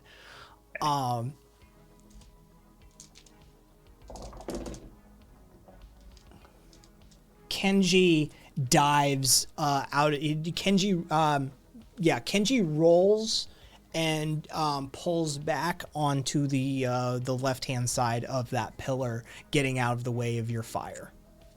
Okay. She goes. She goes. Yeah. Okay. Back Yeah. It's just let me. So, the woman, whose name you do not know. The woman is, the camera cuts to the woman momentarily as she's now swiping at number 4 with a knife in the air. And the camera comes back to you. Okay. She just pops off a quick message. Troy, can you do something here? As she's trying to get back to the pillar to get out of the immediate line of fire from him. And she's trying to hear to see which direction he's coming before she like either circles around and hits him or just goes straight for him and knocks the gun out. Like, depends on how he goes. So she's kind of waiting for him to respond. Okay. I see chat going. Now, I am a kind and benevolent God. We all know that. And in the effort to constantly educate my table, and seeing as you finally found yourself in a moment, right? This is what you've been. This is the thing. This is the meat and potatoes, right? You've got an actual mission. There's actual combat. You've got a mission system going back at base. You've got like, so what can you do? You guys are in chat trying to figure out what you can actively do in this moment, given your distance, given your capabilities. What could be done? Troy, you have the ability to project through both the hardware and software layer. You have a live cam on this location, which means you theoretically can jump to that bot and then fuck with either the hardware or the software layer from that location. You basically have a portal. All right. Let's go hardware layer. Okay. As Stake of speed, needs to get there kind of fast, dangerous situation. okay, And it's something Troy kind of has an intuitive feeling for. So Troy jumping, whizzing falling through over- that. oh, sorry. Yeah, Troy whizzing through that hardware layer, ripping through the pushing his digital consciousness through various RF frequencies as it jumps from wireless repeater to camera, as it finds its way over these distances in milliseconds and milliseconds. zipping up the cables, finding its way out the elevator's digital control box, boom, into number 4. And you can see out of this camera system. All right. Well, Troy's gonna look over the guy that's shooting at Patty real quick. Okay. Does he have any kind of cybernetics on him? Give me a roll. All right. Let's go, Troy. Let's go, Troy. Save my That's ass. a negative Let's 1. go, Troy. And my notice, I think, is 1. We're actually doing an investigate. Oh. So it's a 0 either way. Yeah. Do you want to let that stand?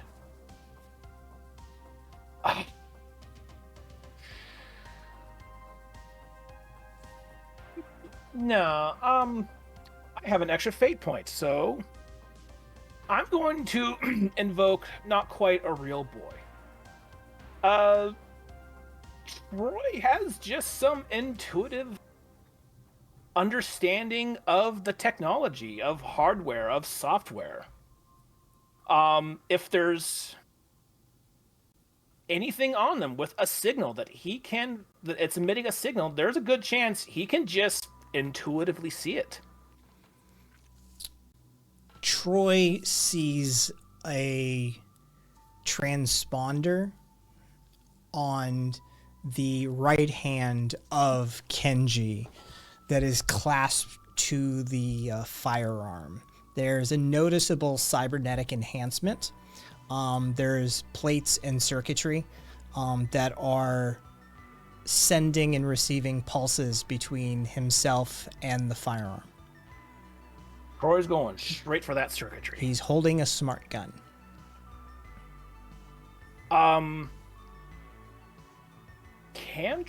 If the gun is smart, then can Troy activate the safety? He can, but not on this turn. Okay. Yeah. So that was my action then. Yes. All right. Yeah. You just crossed half a city, which this is what I love about Fate. Is how would you measure that in D&D, given we're working with this and this, simultaneously? It'd be such a pain in the ass to deal with that. You just have to homebrew the fuck out of it. And in Fate, it's like, no, that's literally a movement action for Troy. Yeah. First, I do the scrying spell, and I take the minute-long ritual casting to do it, so I can see far away. Then I target. Yeah, it's just so much easier to go with the narrative explanations.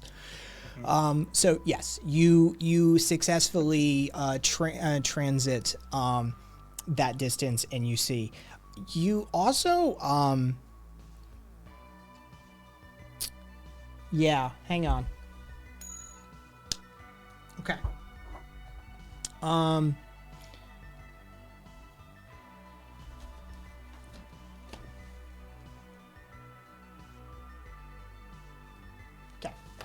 I just have a track going.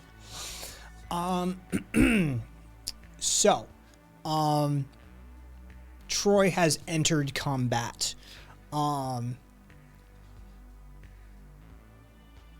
did we do last? It was I've lost. I I had forgot flipped to to. Troy and had hidden, waiting for the guy to make his move. Yes. Okay. So then he took his action.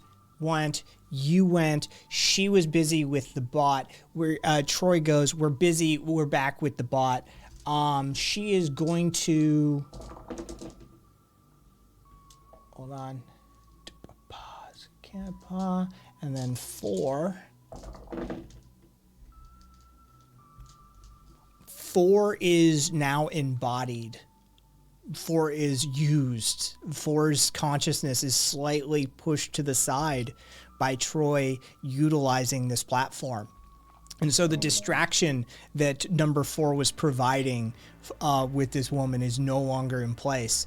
And so she breaks free from this, this robot that was once, this drone that was once poking at her and just, and she's swiping at it. All of a sudden just goes stationary, right? And she seizes this opportunity and starts sprinting at Patty.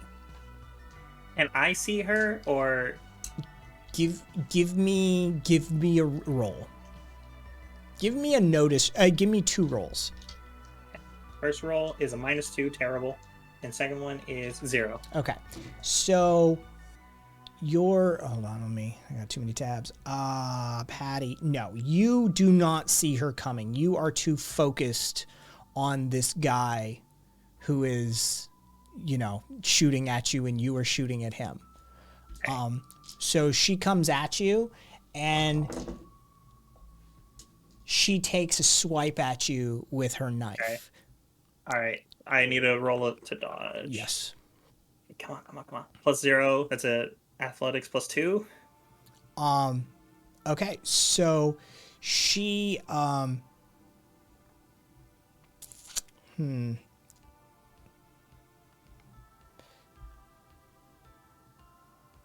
she takes a swipe at you. Yeah. And it hits your arm, but it just cuts the leather jacket. Yeah. You fucking bitch. And is it my turn or is he next? It's your turn. Okay, she's right on me. Yes. Okay, I want to try and grab her knife arm and then just fucking lay into her. Okay. Give me a roll. Okay. +1.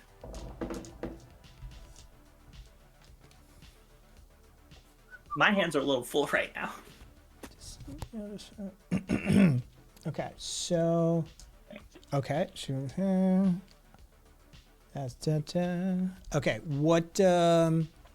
You want to grapple her first, right? That's basically what you're after. Yeah, I want to try and get the hand out enough to where I can hold her to me, okay, but she's not going to be able to instantly cut me with it. You have her, but it is a very tenuous grip. You are fairly even matched as far as strength goes on this. Oh, you fucking... Yeah. She's a scrappy bitch. Okay. Troy, better do something, as she's just saying this out loud. And so then as she as you've got her sort of bound up, you've got the knife hand, Kenji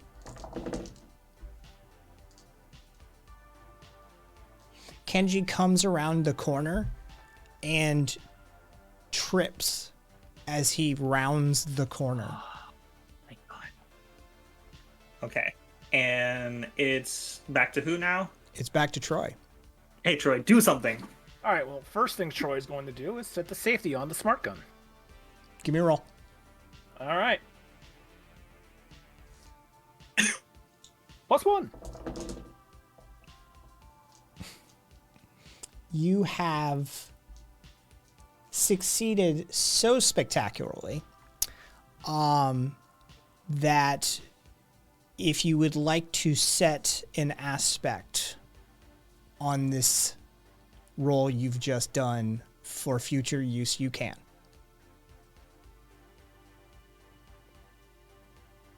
Set an aspect on the gun? On his hand, the safety, the gun. Okay, are there servos on this gun? We can say there are. Okay, I'm going to say that there's a servo that that is part of the automatic cycling system for the gun. Troy is going to set that servo in a permanent lock state so that the gun can no longer cycle. Okay, so this gun is with a safety on, but 1 round in the chamber and unable to cycle past that round if it does fire. Yes. Cool. So Patty, just don't get hit this one time. Well, Fine. Patty, you don't know this, I don't know if no. Troy would. No metagaming. Yeah, Troy has Troy called. Yeah, the aspect is uncyclable. Uncyclable. Yeah, sorry. So- Troy's not stated this yet. Even then, Patty's in the moment. She's trying to fucking kill this bitch.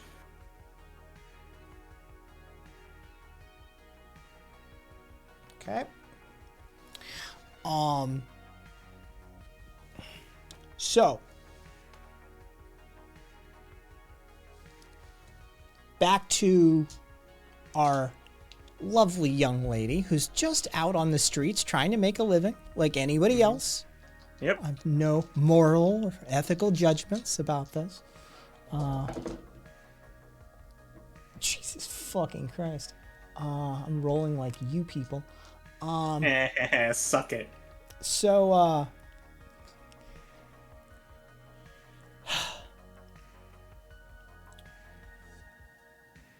as Kenji trips, right, unaware, right, he's unaware of his fire. As he trips, as you've got her, you've got her in this sort of, downward thrust, and she's doing this. As he trips, she turns and looks at him, and in that moment,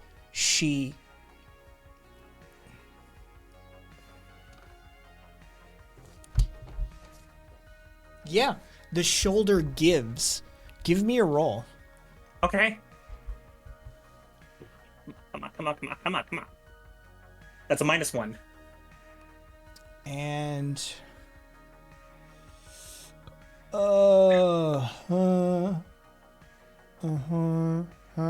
yep. So her shoulder gives. Her shoulder turns and it loses the leverage on the knife. And the knife comes down across her body, not into her, but it is now pointed the wrong direction entirely. Yep. And in that moment, Patty's going to take her opportunity and just fucking, put 4 or 5 into her. She's wanting to do some fucking damage in this moment. Okay, give me a roll. Okay.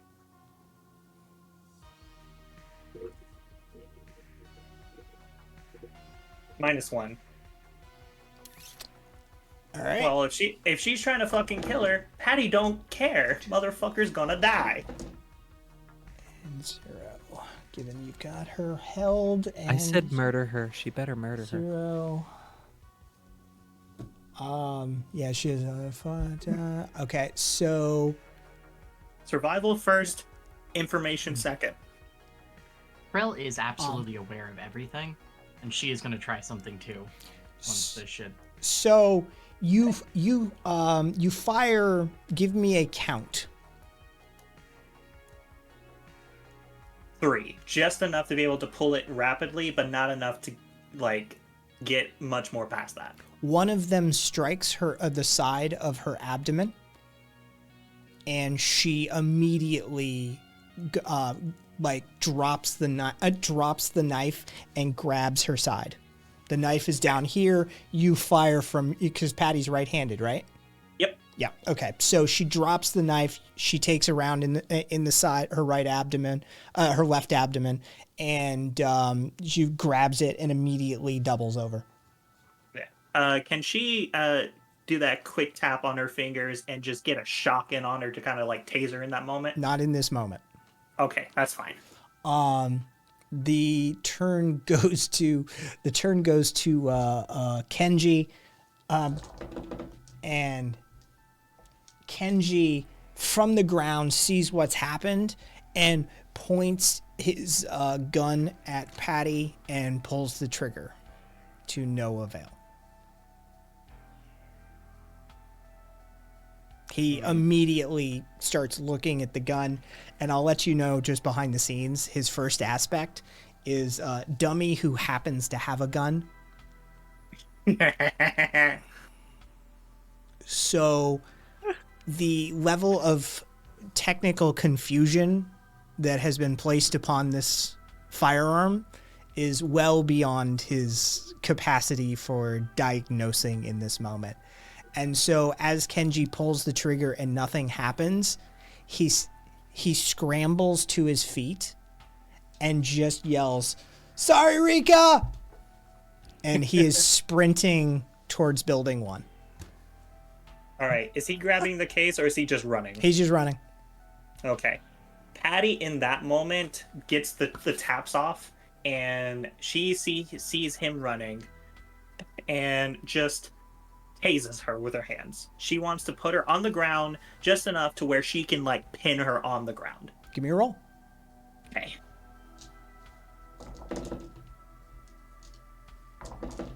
+3.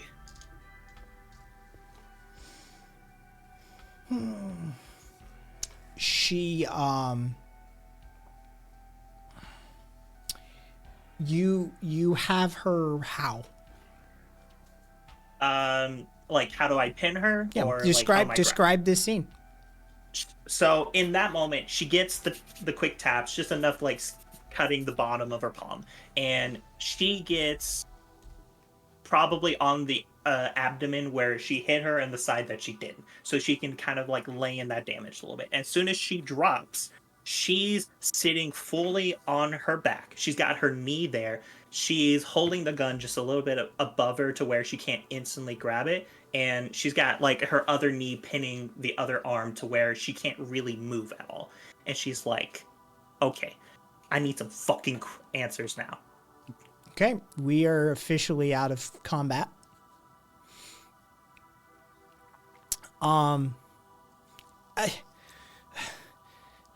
Sure. Just don't kill me. Has she got a response from Mickey at all? No. Well, you know what? Hang on. Let's fate decide that. No. Never mind. Fate is my bitch. Okay. Yeah, no. Okay. She keeps it tight, but she's not instant in that adrenaline, like, crushing her. She's like, she does a quick check to see how badly she's bleeding. Is it, like, just a cut? How bad is it? It is a left-hand abdominal wound that is on the outside. It's not center mass. It's survivable. Getting some, wound packing done wouldn't be a terrible idea. But it looks like now that you're on her back, it looks like a clean through and through. Okay.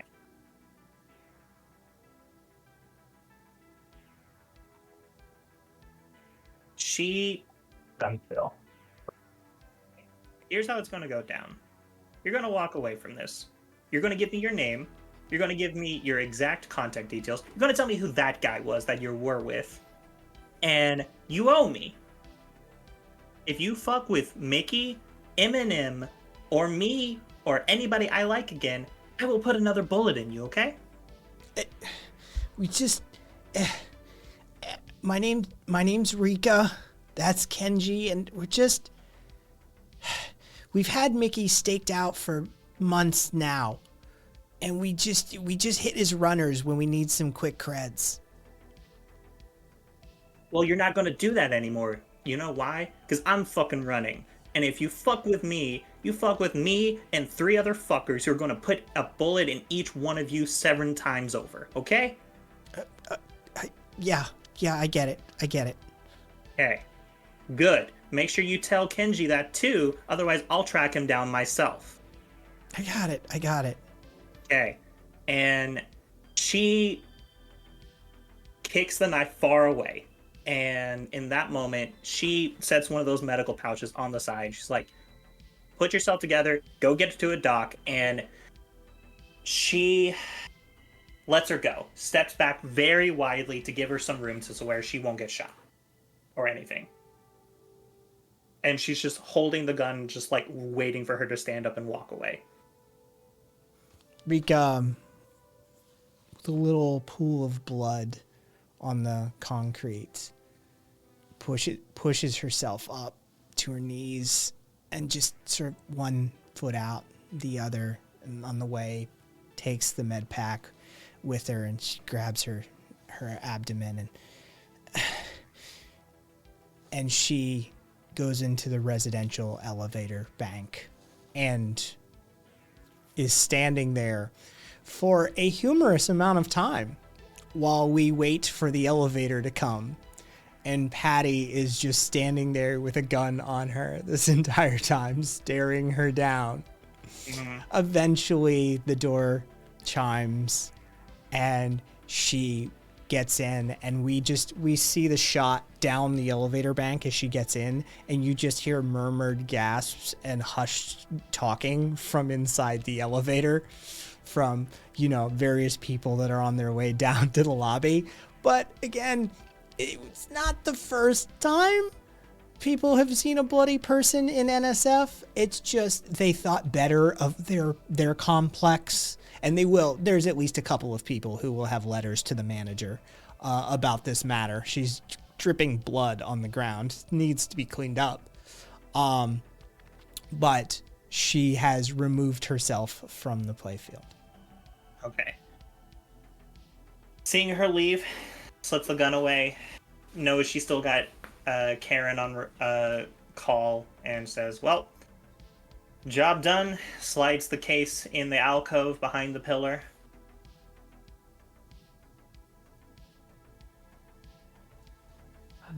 Well, you survived. Good job. And says, well, I'll call you. I'll tell you when I'm on my way back, and just clicks off the call, and just goes find. Did he throw the smart gun down? No. Okay. Cool. No. He fired. It didn't fire. He scrambled to his feet and ran. Okay. Yeah, I never heard the gun. Yeah, he Okay. didn't drop it. Cool. She goes to find 4. Is he okay? Sorry. Well, 4 is just stationary, floating in the air. Do you have any interaction with it? Yeah, she goes and pushes it real hard. She's like, good fucking job, dude. 4 is noticeably hot to the touch. Yo, buddy. And she's like waving over the sensor. You good? This is when Krill pipes in. 4 has just been used as a network sync for Troy. It is basically at its max task power. Okay. Give it a moment. Once Troy has left the situation, it will start to cool. I would ask you, though, to help it out carrying it just for a bit or two. That's all right. I got the It'll be hot to the backpack. touch.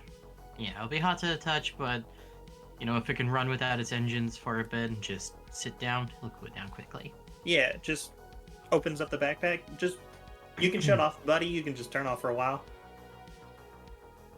Troy And- exits the drone. Yeah. returns As back to the Troy exits number 4, its movement, you hear fans start to like go from full to lower down, and it starts to like move around, more animated again. You good?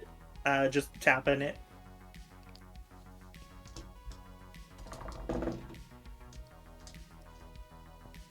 It headbutts you.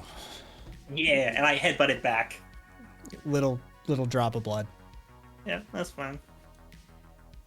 All right. It's still running a little hot, so giving it that break will help, but Yeah. it's No problem. leveling out quite well. Yo, 4, if you just want to pop in the backpack, just take a break. It's on you. What'd you want to do? 4 beeps and gets in the backpack. Yep, just zips it up, slips it on, and just sends a codex message. If you ever want to pop out, just send it on my codex. And she just makes her way down. And there's that moment as she walks back, and there's the camera as it like clips past Patty in that moment. Just the spot of blood to the briefcase, and it catches her back as she turns around, and she's just siding. Just walking into the elevator as it just starts to close around her now. You get a message from Mickey asking, "Is my package secure?" Roger. You took care of the bitch.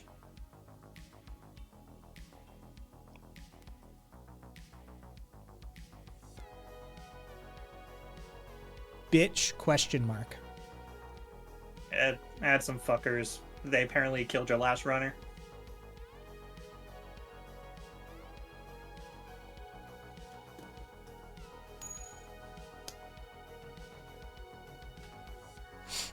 Who's got Karen? You get a chime on your codex. The freebooter app. The job is marked complete, and there's a tip of 50 credits. Hey.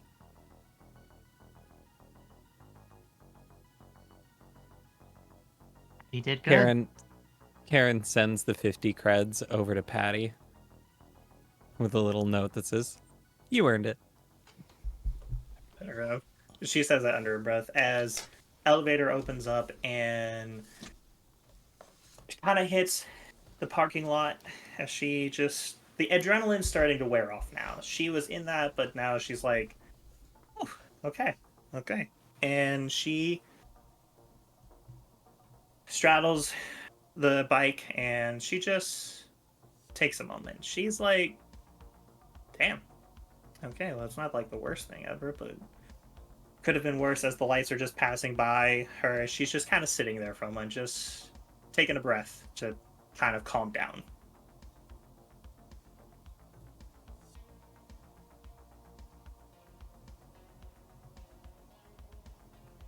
You have a message from Krill saying thanks for taking care of number 4.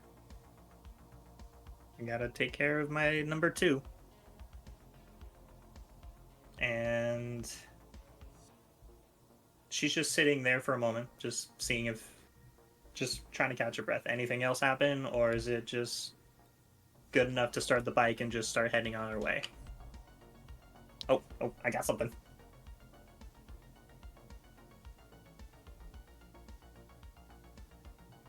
God damn it, man. Why are you doing this to me? Oh goodness, let me guess. The puzzle expands. Yep. I'm sending this right away. I don't... The might of one rendered light, unfulfilled vigor taken in a fight. Exigency... I forget how to pronounce that. Exigency are shared or cleaved, always the middle of the poem. Knees, feet, pigeons, and ropes. I hate you. What? I don't have the brain capacity for this. Patty just sends it over to the team and says, I'm going to think about that after I get back. And just slips on her helmet and just makes her way to the base as she's feeling a little like comfortable. She's still got like a little bit of adrenaline to kick in to where it doesn't automatically just make her nervous. She's kind of in the zone, but like kind of getting out of it now. Give me a roll. This way. She just, in that moment, she's like going to take a step and then like accidentally whiskey throttles now as she just fucks with her and she just like falls on her fucking ass. All right. The bike, now 12 feet in front of you.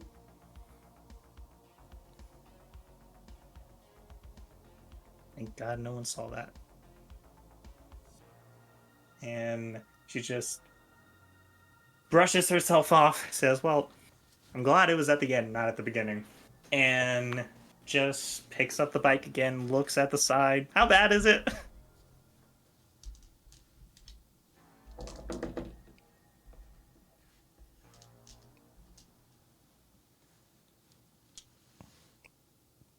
No damage. Oh, yes. Thank you. She doesn't even know why she's doing that in that moment. She's like, my mom died a long time ago, whatever. And she just picks up the bike, starts it up again, says, okay, let's go again. And just slowly starts to pull out. Give me a roll. I swear if it happens again, I'm going to kill myself. +0, okay. +1, we're okay. Having learned her lesson, Patty focuses on the driving of the motorcycle rather than all of the other accoutrements, all of the distractions, all of the come downs and let downs and highs and lows of the evening.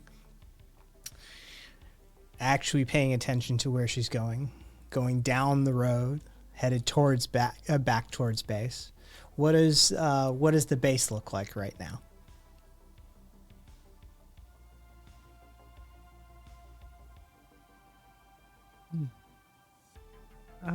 I can't believe she pulled it off.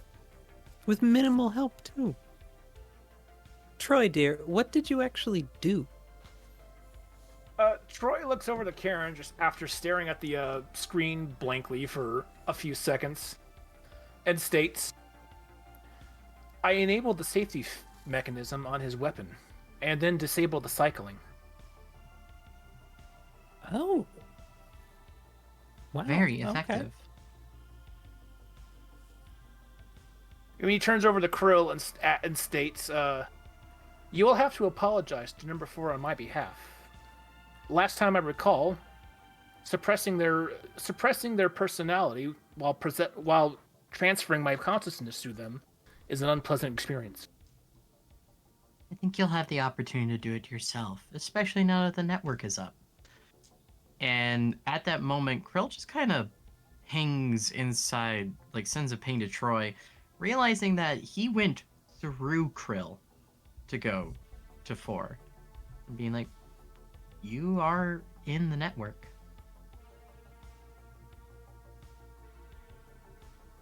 This You is should true. be able to hear them. You should be able to hear them like I do if you want to listen in. Perhaps I can. I have just never considered the opportunity. Now, mind you, it'll take a bit of time to understand what their bleeps and bloops mean, but you'll get it in time. For now, though, I genuinely feel like for all the shit we give Patty, we owe her a proper celebration for this going well.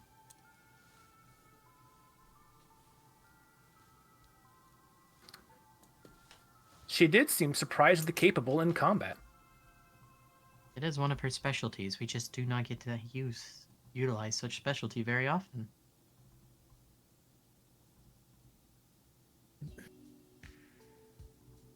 She handled it. She She actually did. handled it. Mm-hmm. With minimal injury to herself. We have about a 20-minute ETA on before she's back due to traffic right now. We want to run up to the corner store and see about getting her some alcohol to celebrate. If you feel that would be appropriate. Krill kind of gestures to Karen like, what do you think? On the fence. Not sure if it's a good idea to encourage the habit, but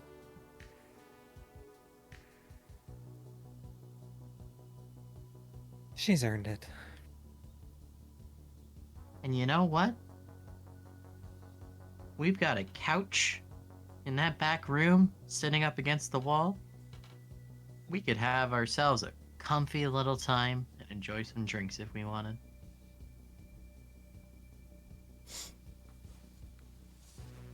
Sure. Well, say comfy with that couch in the same sentence. Sure. Yeah. Okay. It's dusty, but it's not like it's ever been used. It's not like any sexual fluids have landed on it, God forbid. I can scan if you're uncomfortable. Appreciate you, dear, but no thank you. All right. Fine. We'll see. I can use a little walk anyways. Do you want I'll go company? get it.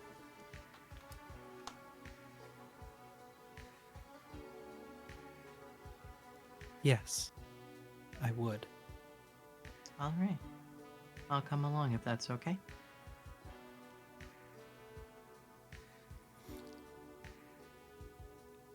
Let's go. In that case, perhaps it would be best if I stay here in case Patty arrives before you do. We got a thinker. Appreciate the forethought, Troy. You walk down the alleyway into one of the main thoroughfares adjacent to the central terminal, and there's a corner store there. As you approach, basically this is an automated convenience store. So to get the doors open, you essentially scan your codex, and what happens is whatever items you remove from the shop get automatically billed to you. Oh, I hate the invasion of privacy these things always try and put on your phones. Oh, you mean you don't like them reminding you what you bought last time every time you come in? No, not really. Mm. Normally it's only batteries and like the occasional like oil for me. But now at this point it's gonna start reminding me I bought these snack packs or whatever. I'm not interested in any of this. And Krill just starts setting up a proxy on her phone. Basically incognito moding it for this software to work in. Give me a roll.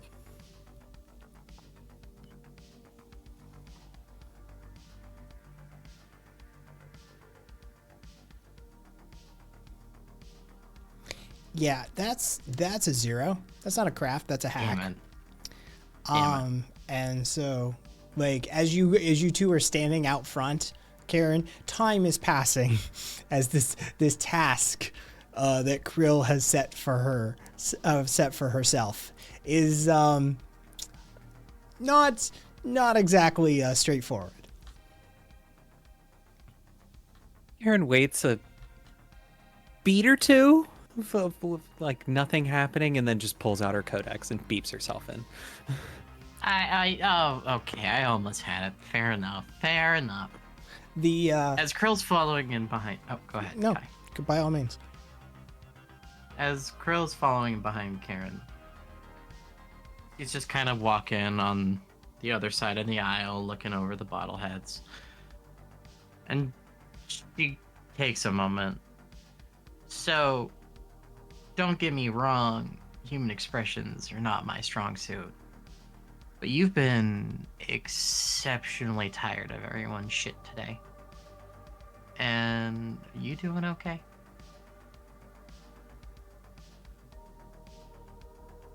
Karen has walked into the store and seemingly hasn't been looking at anything as she walked in, and kind of meandered up towards the front, and right up by the checkout there's no checkout, right up next to a counter with like a bunch of knickknacks, like little bits of gum and little toys and things, and there's these little wiggly things. They have little lights on them.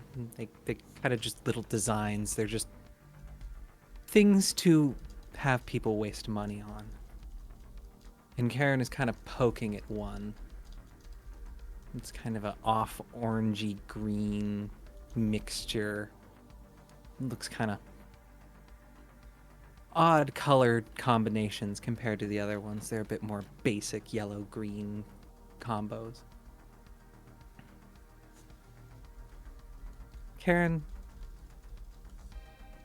almost seems surprised that Krill was there again. Says, "Oh, yeah, you noticed, did you?" Look, Again, not my strong suit. But I pay attention to you.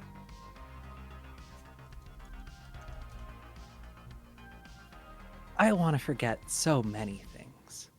Wish I could, but unfortunately those things that I would forget are why I'm me. And I like me. So, wonderful conundrum. But today I don't want to remember. Today, it's the day that my life changed. I had a plan. I had a track. I had things I wanted to do, had dreams and goals, and a life. Part of that started going wrong. Started not working. And because I was broken, I got left behind.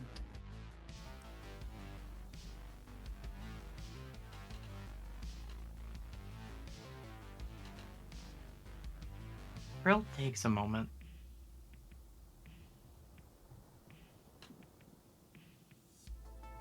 Don't let a single moment of this new body fool you. I still feel like that decrepit machine, walking every step, a painful memory, every movement striking my nerves, a reminder of what I've been through. I understand what it means to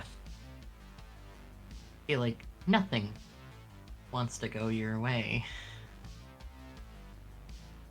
I'm sorry today is that memory for you. Is there anything we can do to make it a bit better? Make it a bit more forgetful? Because the you are today, as painful as those memories are, wouldn't be who you are today without them.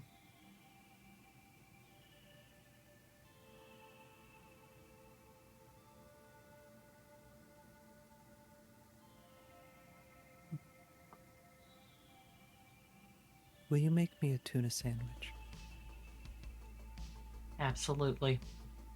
And just in Krill's subconscious, she's downloading a she's looking for the most quality tuna sandwich recipe she can find. There's not a flinch in her face. She is scanning the web as quick as she can. And Karen follows that up with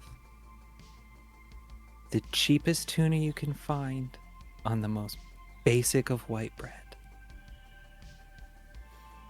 Sounds great. They You good with anything else added, or do you they just definitely want that? have those ingredients here. No, I thought as such.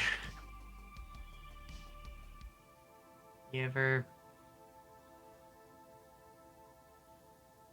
I'll gladly help you with it. Can you help me and pick out a high-quality booze that I can try for the first time in my life? Okay. Now that I can help with. With a little pep back in her step, Karen turns back onto the liquor wall and... of course.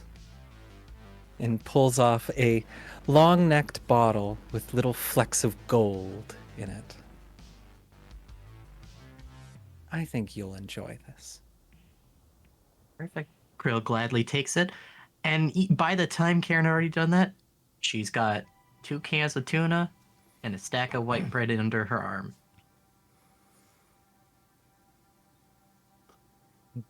You want any cheese for these? Oh God, no. Fair enough. As you walk towards the door, there's a screen that is right there. That is basically over the door, a holographic screen that just sort of very quickly itemizes your items for you. So as you walk out, you can see what you're purchasing. And there's a logo that appears, Experience Ultimate Convenience. And you see just for a second, a little tss, and then an eye appears as the logo fades to grayscale and to black. And you see, look beyond the screen. Freedom is not a commodity. As you walk out, Karen, give me a roll.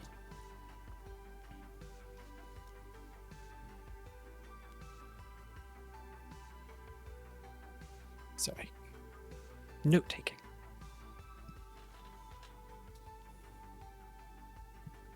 Zero. Nothing has been deducted from your credits.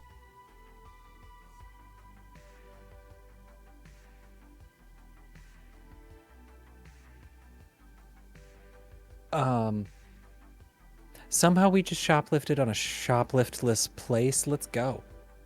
I don't know what just happened. You don't want me to just run and grab anything else?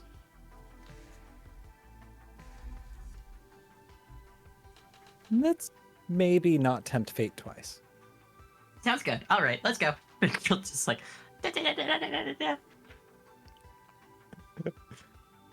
Yes, the cartoon. Cute. So, Patty, give me one final roll. Hey. -2. That's a -1 probably. Yep. Patty is feeling the loss of adrenaline now. She's a little slower on the reflexes. She's like, I'm getting to the base. She's getting to that kind of like coming down from a mission kind of moment. So she's driving, but she's still a little distracted. Not as distracted as the whiskey throttle, but a little distracted. Troy, you just hear a thud into the garage door. Nothing like too loud, but there is just definitely a dung. God damn it. Troy doesn't even look up. The moment he hears that, his predictive algorithms have already pretty much confirmed. I see Patty has arrived. And he's actually, the couch was in the garage, right? It was, yes. Okay. Troy is actually in the garage, and he's just doing his best to clean the couch off with just whatever tools were available. Little brushes, little pan, just swiping with his hand. We have cleaning materials. Krill did buy them, like in session 9 or something. Was there a vacuum in that one? No, I didn't it think was so. mostly like cleaning chemicals and such. Yeah. It's not great to put chemicals in the upholstery. Like Troy doesn't have a vacuum function? Come on. I think the vacuum function is related to the mouth and probably. Hey, I got one question. Mm-hmm. How available is C/? It is. Asking how available C/ is like asking a high schooler how available is weed. Do you know somebody? Doesn't really know anybody, but she knows. Right, is it possible to make her way past Lucky Lou's on her way? Is it like would it no? Opposite side. Absolute opposite side. That's not a on your way past. That's a pass us, go all the way over here, circle back, and sort of situation. Lucky Lou's is on the way to Krill's old apartment. Yeah, that's how out of the way it is. Patty rolls up the garage door and she pulls out the motor oil and she's like, damn it. And she just kind of like slowly walks it inside now. And she just kind of like gently rubs the front just to see if she can like. It was the tire. It was just the tire. Okay. Yeah. Cool. Just making sure. Yeah. And she just slowly sets it up on the kickstand on the side. Closes garage door, slips off the jacket, puts the helmet, glasses away, and she says, well, Troy, I couldn't find any C/, but I got you some motor oil. I have absolutely no use for motor oil. I mean, first time we met, you had it. You liked it. The motor oil was a suspension fluid for C/.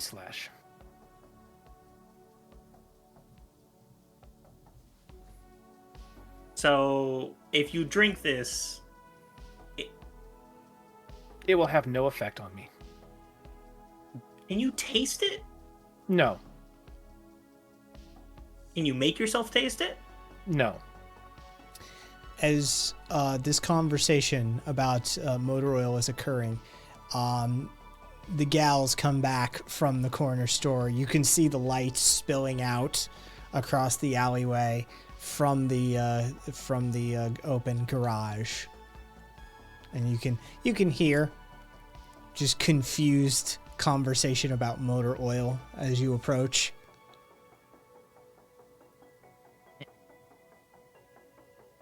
Patty not know that the other container has a stockpile? You know what? She probably doesn't. Who knows why she bought the motor oil?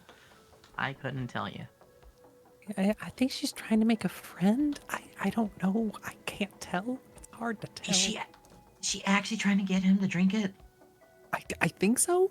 I don't know. That's an electric boy. None of them's gas powered. Yeah. Okay. Two Here and you two. go. Yeah. I'm gonna go check on the construction of your gun, see if it's finished, and then I'm gonna make some cutlery for us so that we can make those sandwiches. Look, I sorry. usually just dump the tuna on the bread. Yeah, cool. Thank you. I am going to do my best to follow a tutorial. The tutorial is literally bread, knife, tuna. But you need it still. Yeah. She needs it still. Patty is just setting the motor oil down. I'm like, look, I'm trying to find, like, here's the problem, Troy. I can get drunk. I can eat shit. I can celebrate like that, but you don't need that shit. So I was like, this is the closest I've got to seeing you actually consume anything ever. So that's what I had. So, you know. Your consideration is highly appreciated, but I don't really have material needs. I'm not gonna lie, Troy. I get you're a robot, but that does kind of suck sometimes. Because, like, if we get done with a job, I want to drink with you a little bit. I want to chill. I want to relax. How the fuck am I supposed to do that? I am capable of just. of... Karen wanders in at that moment with the bottle of Goldschlager. But it's not called Goldschlager now. It's called Shitschlager?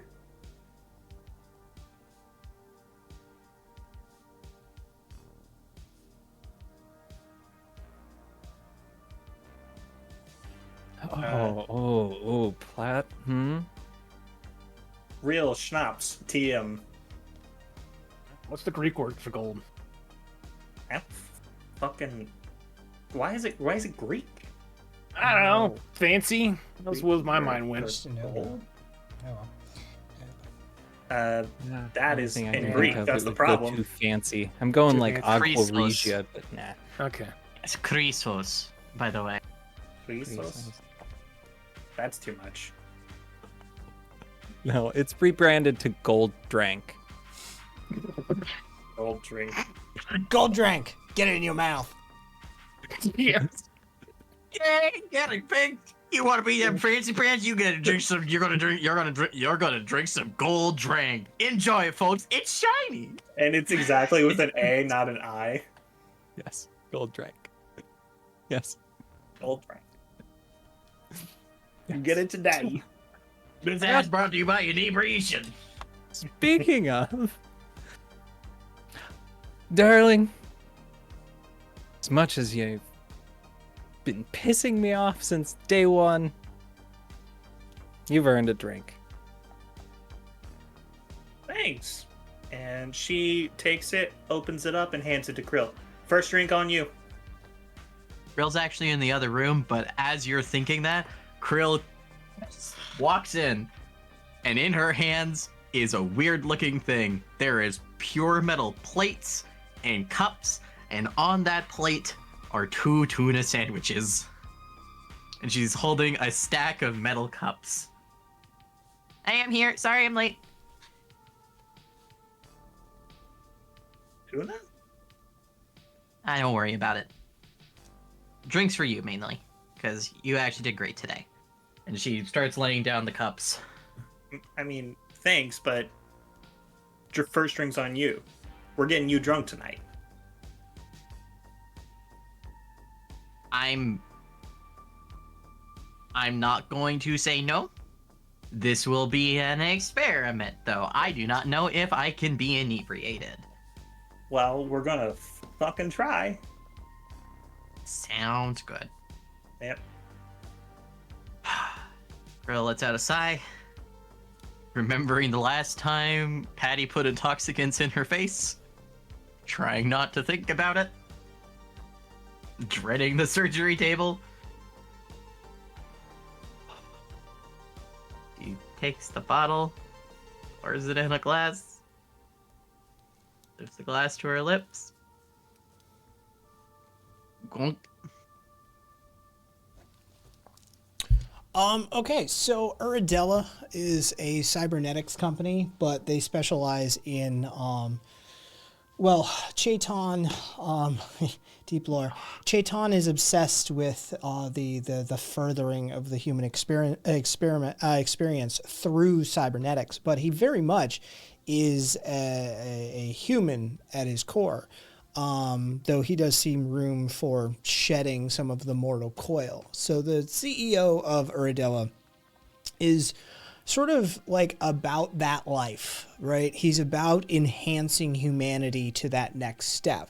But he understands the pleasures of humanity as a person. So these dictates, these edicts sort of come down from on high for Uridella. From Chaitan. So things like being able to metabolize intoxicants and psychedelics and just entheogens and various compounds and have them cross the blood-brain barrier and still affect the human actually is a design protocol for their equipment. It is intentionally spec'd in, and it was a huge hang-up. For many of their early generations of equipment, it was not a capacity that was in them, and it was a very large sticking point for many of the net runners. Many of the wealthy people who were paying for this equipment find out that they swap their body and all of a sudden they can't get drunk, they can't get high, they can't experience these things. They were not happy. So very quickly they worked and they spent many credits on trying to figure out how to engage that equipment. And by generation 4, the NRF units were absolutely NRFB units were absolutely like endowed with that capacity. But one of the interesting things about it is that the user has control over it. And so what pops up on Krill's HUD is a metabolization and intoxication rate. And you absolutely can dial it up and down. And you can metabolize this stuff faster, and you can process it out of your bloodstream faster or slower. So you could be drunk instantaneously, and you can then slow that process down to be drunk for a long time, if you wish, or over in a moment,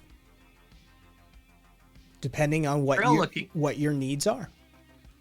Girl looking at these settings, realizing she's never had any of these intoxicants before, genuinely gives herself a moment of, my instinct wants to make this go by in an instant. Be above the human need. But another part of me wants to really enjoy something with my friends. And so she turns that metabolism to slow. She turns that recovery rate to slow. And she considers, I think this is what people would call a lightweight mode. I've never drank before. That's only fitting. And as that setting pops away and she returns to the reality, she's just... Oh, that's something. Patty is just taking a sip and passing it over to Karen. I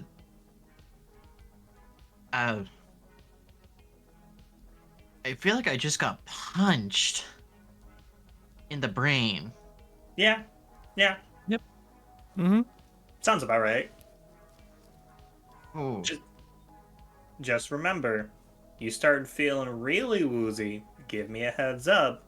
We can... Oof. Yeah, that shit ain't gonna be fun. Do you get hangovers? I have no idea. If it becomes a problem, I can flush it from my system near instantly. Okay, I gotta be there in the morning for you when you wake up, because I gotta see that. I, uh, mm, um, sure. Sounds good. Oh, hey, right. No, I can't forget. Hey, Karen. And she just offers the plate close to her. A sandwich waiting gleefully. Much appreciated, darling. Okay. Troy, Before- real quick. Trill. Oh, go ahead.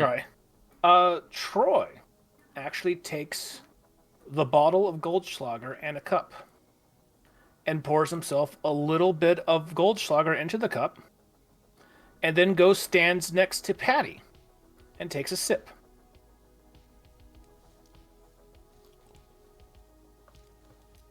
You can do that? The Troy unit is designed to be able to simulate the experience of drinking with a companion. It has no effect on me, but I can bring it into my system without any harm. Where does it go? There is a collection pouch in the lower abdomen of my torso, about where the human stomach would be. Okay, you know what? It sucks you can't actually get drunk with me, but that's actually really fucking cool. Wait a minute.